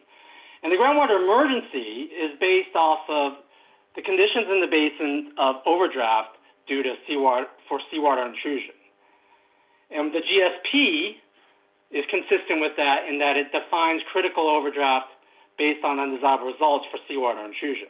So we can take the metrics from the GSP that define the conditions for which groundwater emergency is in place and bring it all together and be consistent. Now, in the past, the groundwater emergency has been based off of groundwater levels. The GSP also includes chloride concentrations, so we'll bring that in as well in developing groundwater condition triggers. Next slide, please. So we'll start with the undesirable results. Remember, our full proposal has these two categories, undesirable results and early management actions. The undesirable results are the part that's most consistent with how the district has applied groundwater emergency to declare stage 3 in the last 4 years, because those undesirable results are basically what's indicating critical overdraft for seawater intrusion. And if the way it's defined in the GSP and the way the district has implemented or has evaluated critical overdraft for seawater intrusion is that if there are undesirable results at any monitoring well, that's basically overdraft conditions continue to occur. And so these undesirable results for groundwater levels for seawater intrusion in the GSP are the same as the protective elevations that prevent long-term seawater intrusion that the district originally developed and has been following for evaluating whether overdraft conditions occur. So it's all consistent with what the district has been using over this whole period of time. Now, what's a little different is that the GSP does define undesirable results as looking at the 5-year average, a long-term average below the minimum threshold as being an undesirable result. So we will make it consistent with how the GSP evaluates undesirable results and overdraft with this WSCP. So there are 11 total representative monitoring points with groundwater elevation proxies along the coast. These are coastal monitoring wells, and they're defined in the screen completion of generally the deepest aquifer that Soquel pumps from in that area. You can see the minimum thresholds, the protective elevations you need to meet to remove overdraft conditions to protect against seawater intrusion. And currently, at 11 of these 11 representative monitoring points, the 5 numbers in red, italicized red, are the locations where that minimum threshold has not been met. There are still what's returned under the Sustainable Groundwater Management Act as exceedances, and undesirable results are still occurring at 5 of those 11 representative monitoring points with groundwater elevation proxies. And Thursday night, this annual report for water year 2020 will be discussed at the Mid-County Groundwater Agency board meeting. And so notice that there are 11 representative monitoring points. Basically say if any one of them have undesirable results, we have overdraft conditions, and consistent with how the district has gone about declaring shortage trades, that is a stage 3. Now, if it gets more severe in almost all of these representative monitoring points, we would consider that severe and potentially stage 4. Next slide, please. So the GSP also includes minimum thresholds for chloride concentrations because we're required to define the extent of seawater intrusion, which is considered significant and unreasonable. And if you have intrusion beyond the defined isocontour in the GSP, then you're having undesirable results.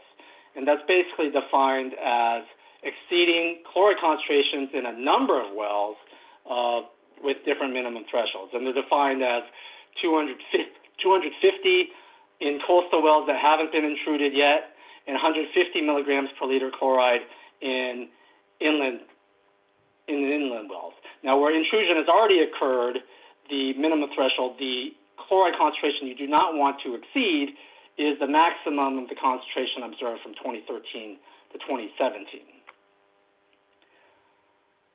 Undesirable results occur if 2 of 4 quarterly samples exceed these minimum threshold chloride concentrations.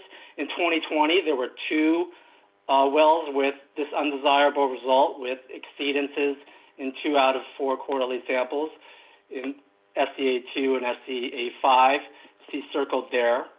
And now you notice that there are more representative monitoring points, wells that are used for minimum thresholds of chloride concentrations than the groundwater elevation proxies. That's because we need more wells to be able to define the extent of seawater intrusion, and for preventing seawater intrusion with higher groundwater levels, we only need to use the wells along on the coast.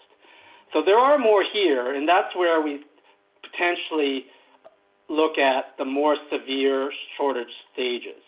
Now, it could be any combination of groundwater elevation proxy exceed undesirable results and chloride concentration undesirable results that get you to stage 3 or stage 4, but you notice that if it's really bad, stage 5 and stage 6, it actually requires undesirable results for chloride concentration, that you actually see movement, significant movement of seawater intrusion into the basin to declare those shortage stages. Next slide, please. Now, if you look at how this would be applied historically, there have been persistent undesirable results consistent with long-term overdraft. And historically, you look at the data, there's always been undesirable results for seawater intrusion. Either groundwater levels are too low, and in some years you have these chloride concentrations above what's acceptable. And so because of the existence of undesirable results, stage 3 based off of these criteria would have always been declared in all of these years going back to 1983. This is by design. We're basically saying the board has said groundwater emergency merit stage 3. The conditions for groundwater emergency have been in place for a long time. So that means stage 3 applying to that historical condition would be applied at least. In fact, there are actually 2 years when there were 10 locations with undesirable results, and that would indicate stage 4 in 2009 and 2011. Next slide, please. Now, one thing that's new or different also in the GSP that we're also adding to these curtailment triggers are these early management action triggers that are in the GSP. Now, this is not something that's required for the GSP, but it was the MGA decided to add it specifically for seawater intrusion because seawater intrusion is a critical indicator in the basin.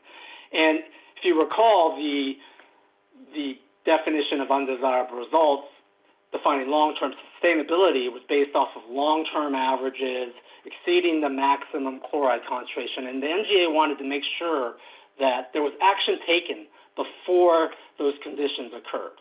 And so that's what the idea behind these early management action triggers are. And that includes for groundwater levels, looking at 30-day average water levels, so short-term groundwater levels, and whether they drop below either 1 or 2 feet above sea level, depending on the location.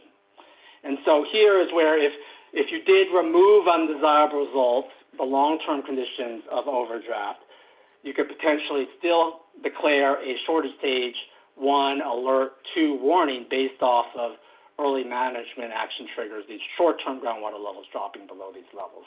And if you did it, if that occurred at more wells, then that would merit higher shortage, more severe shortage stages.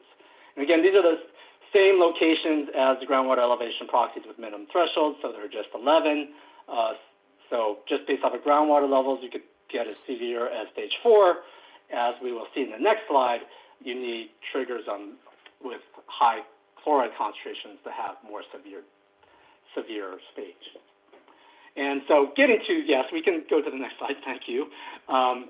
Getting to the early management action triggers for chloride concentrations, they're based off of what's in the GSP as measurable objectives. So in the unintruded areas, it's 100 milligrams per liter. And in the intruded areas, the average of 2013 to 2017. And it's the same 24 representative monitoring points. You can see here we had undesirable results. So because those are higher concentrations, that also means that early management action triggers are triggered in the water year 2020. The one thing I didn't mention is if any early management action trigger is triggered, the first action is pumping redistribution, reducing municipal pumping near where the high chloride concentrations of the short-term groundwater levels have dropped. So that is what's actually stated in the GSP. What we're proposing that the district add is kind of a second level, if that doesn't work, to add in a storage stage on demand curtailment. So that's what the proposal does. It has the long-term conditions evaluated, which have been the basis of groundwater emergency, but it also adds these short-term conditions as potential triggers for shortage stages. Next slide, please. And this is the last slide. It comes back to the full proposal where we line out the triggers on the undesirable results, the long-term conditions, and the early management actions, which is more of the short-term conditions. And basically, as you have these issues at more locations, the shortage stage increases. So welcome any questions and comments on the proposal.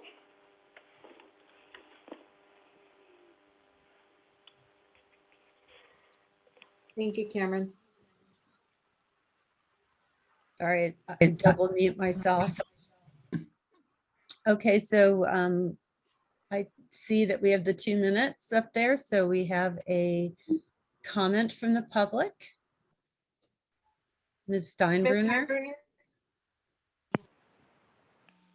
Hello, this is Becky Steinbruner. Can you hear me? Yes. Yeah. Thank you. Thank you, Cameron, for that presentation. I would like you to clarify that the two coastal monitoring wells that have been problematic is SC2 and SC5. In looking at the map on page 92, those are both in the seascape area. That area is predominantly a different aquifer, and hydrologically, isn't that more closely related with the Pajaro subbasin? So I think it's not fair, really, to use those as the two that keep the mid-county basin in critical overdraft, or say they do, because they're technically not in this basin. That line was drawn to fit Soquel Creek Water District service lines. I also really want to say that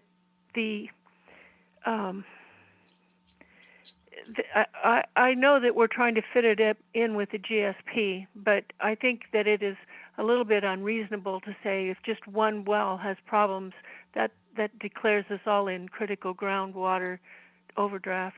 I want to read for you again an excerpt from Soquel Creek Water District and Central Water District Groundwater Basin Management Plan of 2007 describing early Bulletin 118 determinations. Quote, the 1980 update of Bulletin 118, DWR 1980, identified the Santa Cruz Pajaro Basin as part of the Purisma Formation.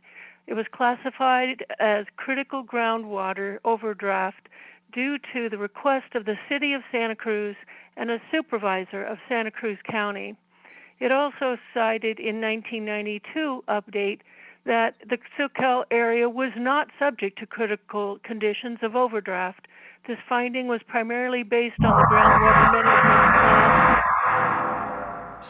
plan. Your time is up, Ms. Steinbruner. I'm sorry, that was very rude. That was very rude. That was the timer. There was no, it wasn't. That was I've never heard that. It was very rude.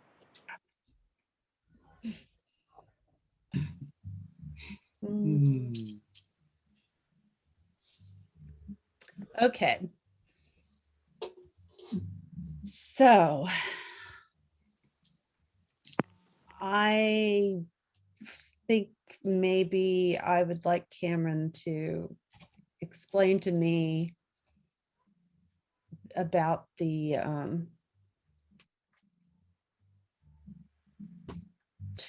groundwater basins.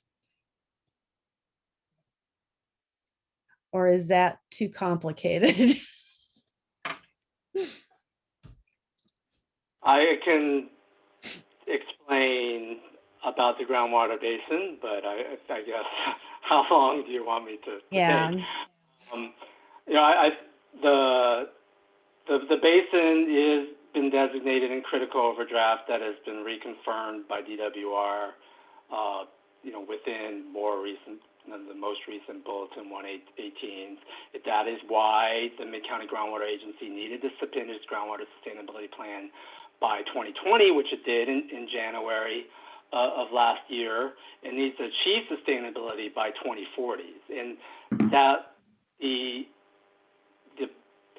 critical overdraft is not just because of rising chloride concentrations in the Aromas area, which are actually occurring in the Persa F unit, which the district pumps in that area, but also because of low groundwater levels in the Purisma formation, including the A and the BC units, which we saw in the first slide of undesirable results with groundwater elevation proxies. So those low groundwater levels indicate a risk of a future seawater intrusion that is why the basin is considered in overdraft. The basin needs to have groundwater levels raised to those minimum thresholds, and the goal is even beyond that, to higher levels of measurable objectives to prevent seawater intrusion long term and be sustainable by 2040. And so also the base of it. Now I can't think of the name of the place. The flyover showed that we had groundwater intrusion in other areas that may not have been shown in the wells, right? Okay. Yeah, so what the aerial geophysics showed was that what we've always, one of the issues we've always had in this basin is that we've always known that the groundwater levels were low. They used to be below sea levels in some cases, and we knew because of the density of seawater that you needed to have groundwater levels higher than sea level by some amount to prevent seawater intrusion over time. But you haven't seen that in onshore wells necessarily. What SkyTem, the aerial geophysics, showed was that the saltwater interface was just offshore, so there wasn't a lot of room between our wells and where seawater is occurring. So there is potentially not much time as there could be if it was farther offshore. So Right. the basin was already considered to be in critical overdraft based off of the low groundwater levels, but that just reinforced the risk of seawater intrusion. you got a photo bomber. Okay, so Bruce Daniels would like to speak. So I think the thing the commenter was talking about, and maybe you were referring to as well, is how do these basins get defined? And it's important to realize all over the state, they're not always defined strictly by hydrologic or hydrogeologic conditions, but also by political things, because it's not just a case of it has a problem, but who owns the problem? And that depends on the political boundaries. So for example, our basin has, some of Aromas Red Sands, but not all of it. But the part of the Aromas Red Sands that's in our basin is the part that we are responsible for.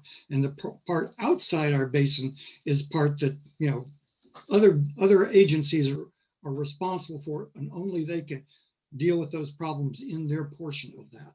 So it is partly political and partly hydrogeological. And so our basin includes, the Prisma, and not even all of the Prisma, and also the Aromas part of that formation.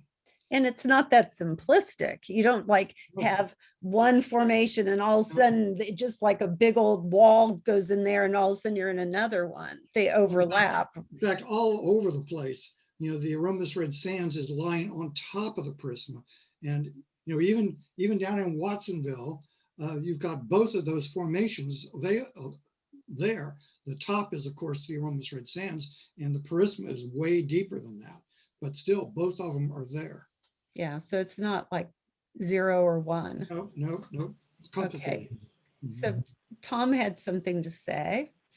Yeah, I just wanted to mention that, in my opinion, I like the idea that just one of the monitoring wells being below protective levels means that we are in a stage 3, because I think until they're all above protective levels, we're in danger of seawater intrusion, at any time.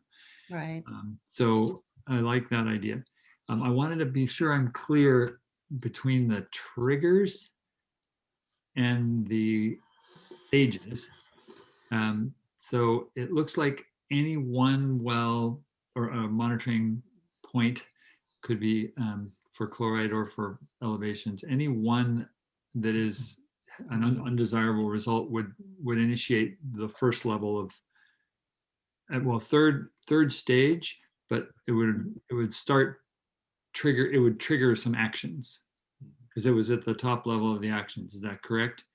And then with 3 wells, it triggers more actions, and 5 wells, more actions. I was that one table. I want to make sure I was clear on the triggers versus the stages.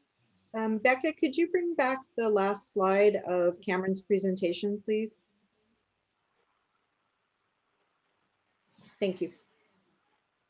So could you explain, Cameron, how that would work? Yeah. So one thing I should make clear is that it is an or between these 2 columns, that if you do have a trigger on either of these, then whichever is the most severe would apply. So if you look at our current condition, right now you have undesirable results at multiple wells, multiple RMPs, but not 10. It's less than 10. I think it's 7. So that would be stage 3. If you look at the early management action triggers, there are actually only 2, which by itself would be just an alert. But because there are 7 locations with undesirable results, long-term conditions that say the basin is in critical overdraft, you would be in stage 3. So it's either the undesirable results trigger or the early management action trigger, and then whatever is more severe would apply.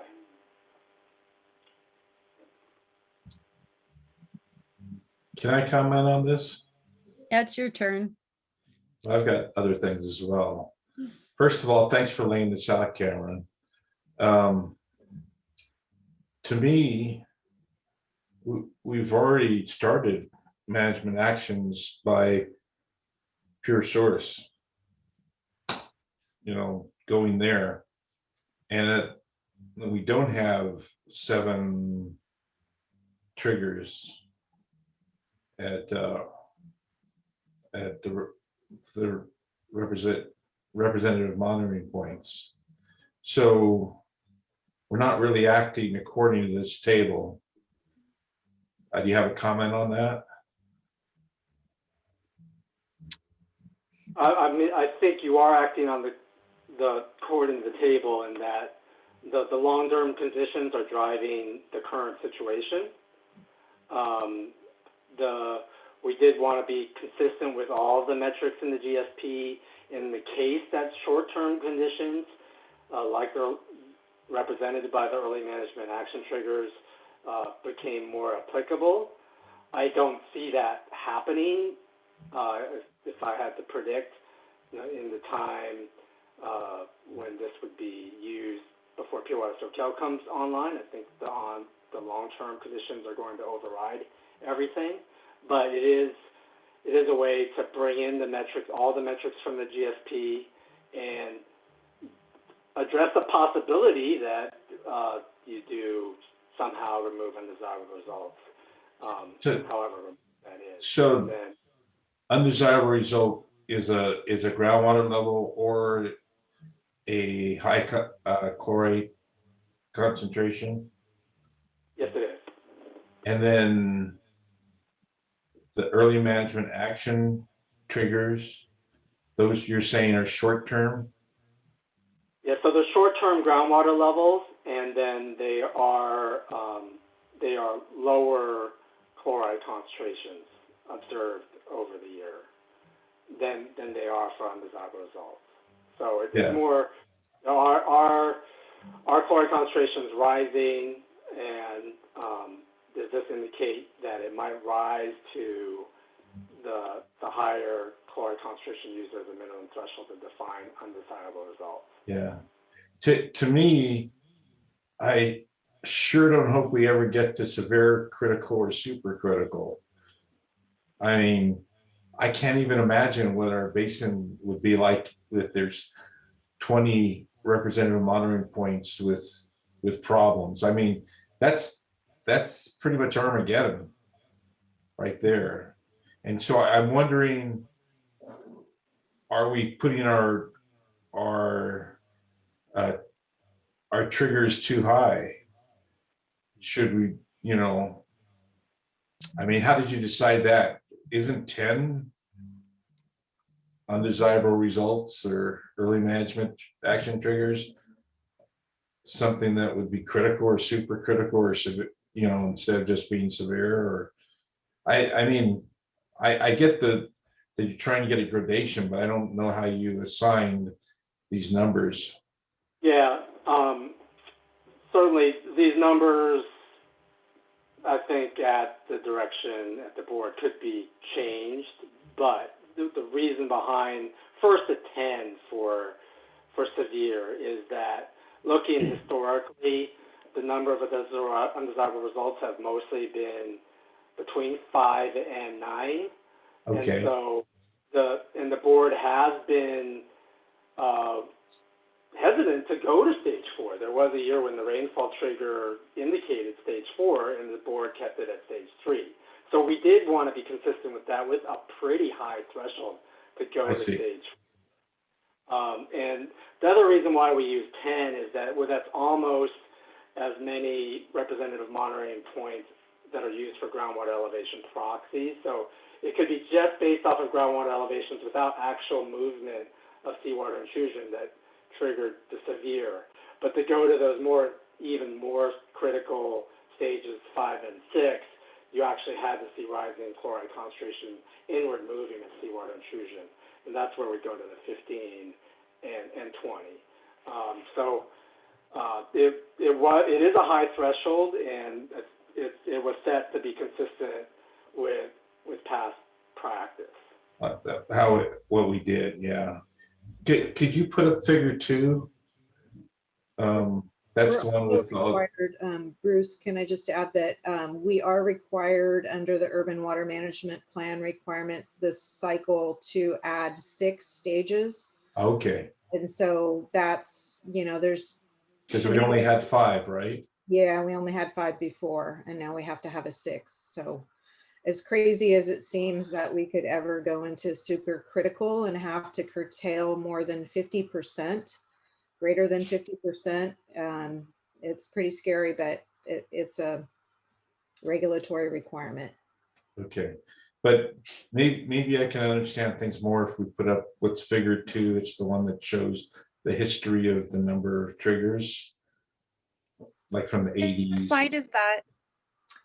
It's probably right in the middle, Becca, like maybe 5 or 6. 5, 6. It's a bar graph. Attachment 2, though, right? In the report, it's figure 2. I don't know. Yeah, I think Is it this one? Attachment 2. Oh, there it is. Yeah.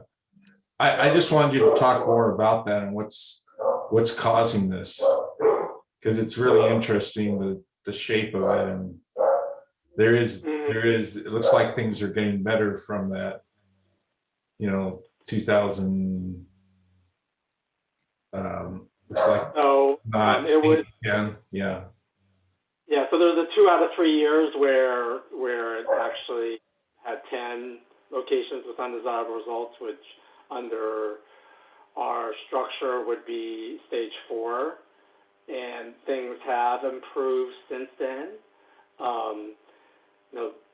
But there are still at 7 locations where there are undesirable results, indicating the consistent continued conditions of critical overdraft. But things have definitely improved. There's no question. It's not that things are getting worse. It's more that things are still not good enough. And they have improved, and that's a large part to the reduction in pumping by the district. Lower demand, conservation efforts have reduced pumping, and groundwater levels have come up.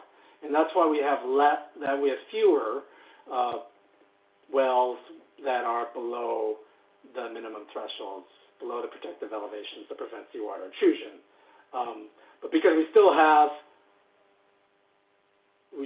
some, inconsistent with how the district has managed the basin, there would still be stage 3. And so basically what we're saying through this whole thing is basically is stage 3, and that's by design. But that doesn't discount the fact that things have improved. You're headed in the right direction here, but it hasn't gotten all the way, with the current condition, with a very, very incredible decrease in pumping and decrease in demand, and part of what the urban water management plan goes into is whether that what will happen, what is projected to happen in the future, and that's beyond my expertise, but that's something for you to look forward to.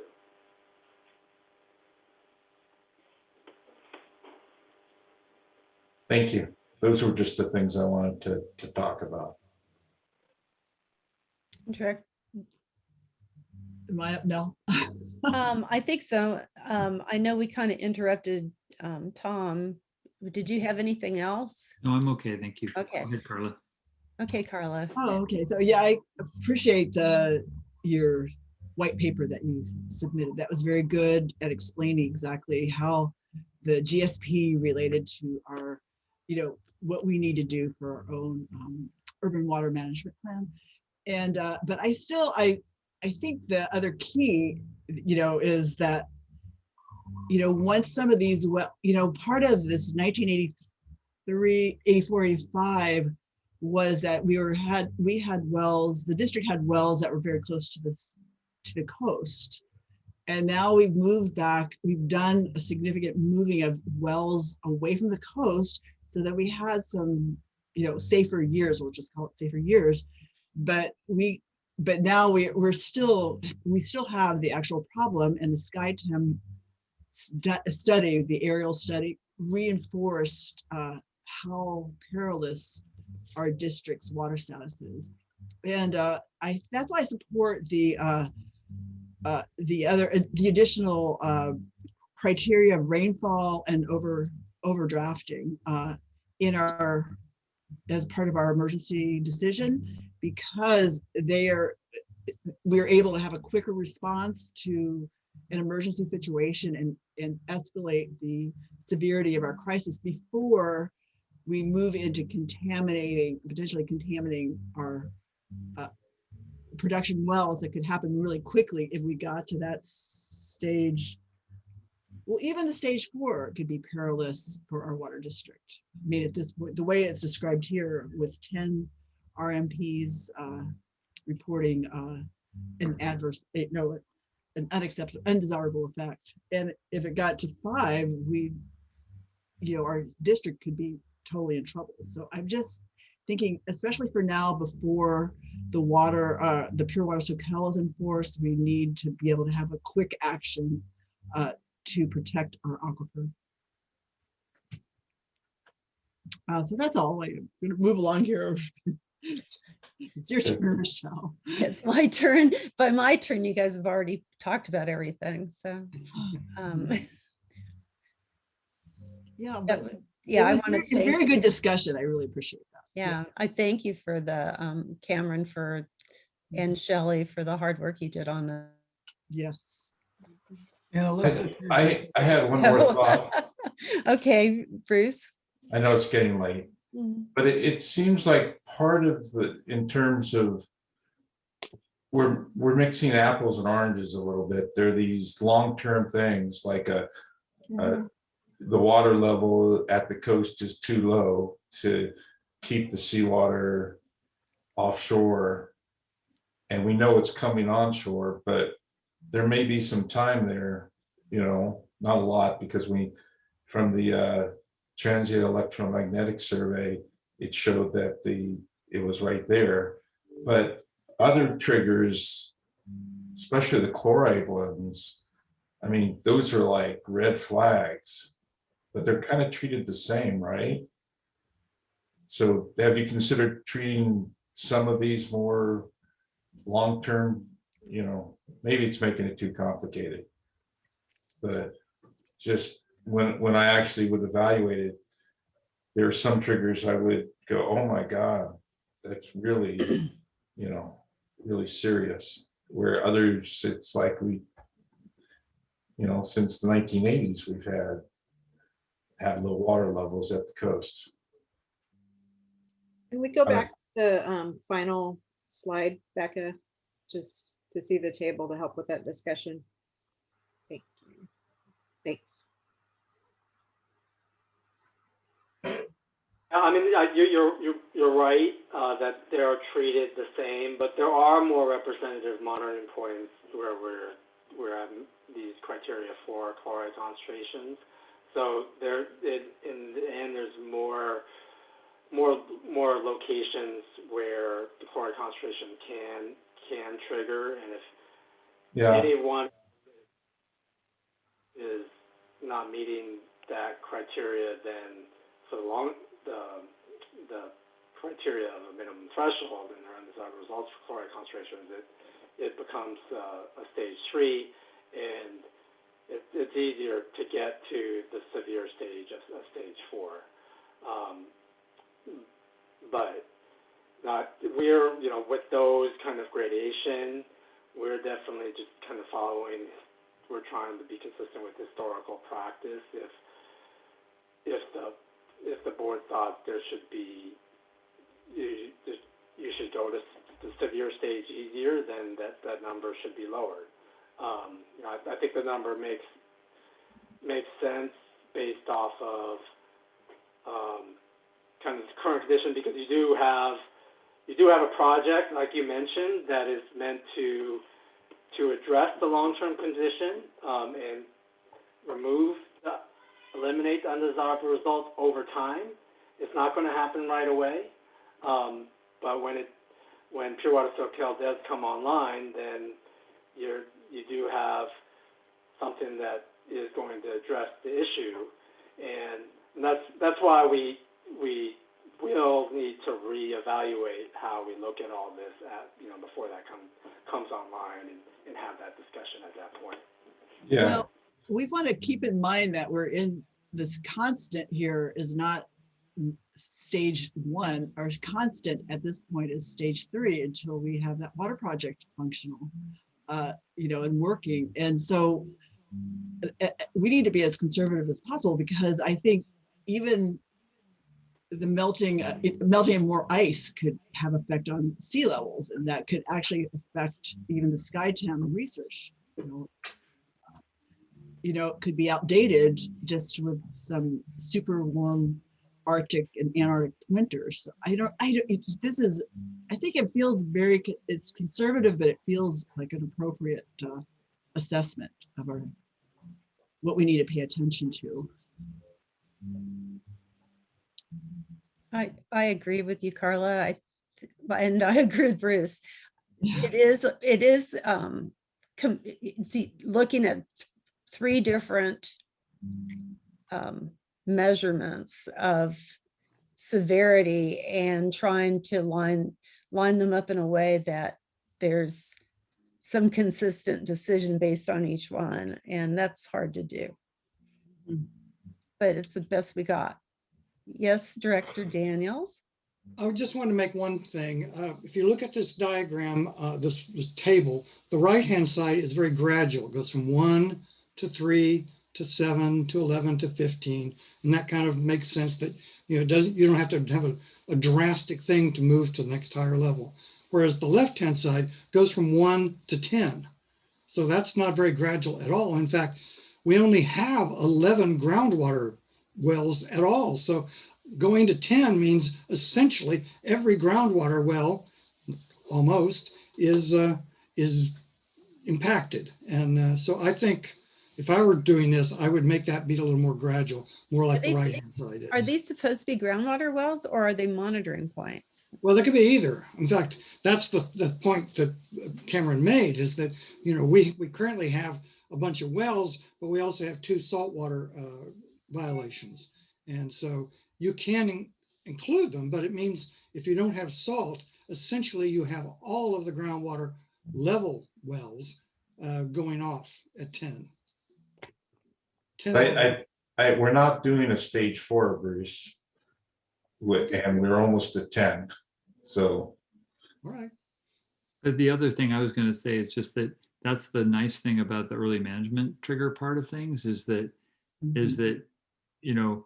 those are shorter term things. You don't have to wait for a 5-year average to change to start doing something. You could be into severe with a short term change. So I like the fact that we have both of those, and so I'm pretty happy with them overall. Yeah, I don't think it makes a big difference. I think this is good. Let's give it a try for 5 years and see how we live with it. Or 3 I years. agree. It was a good discussion, but I can't make any really constructive suggestions to improve it. We never want to go severe, critical, or super critical. No. That is true. Okay, so this is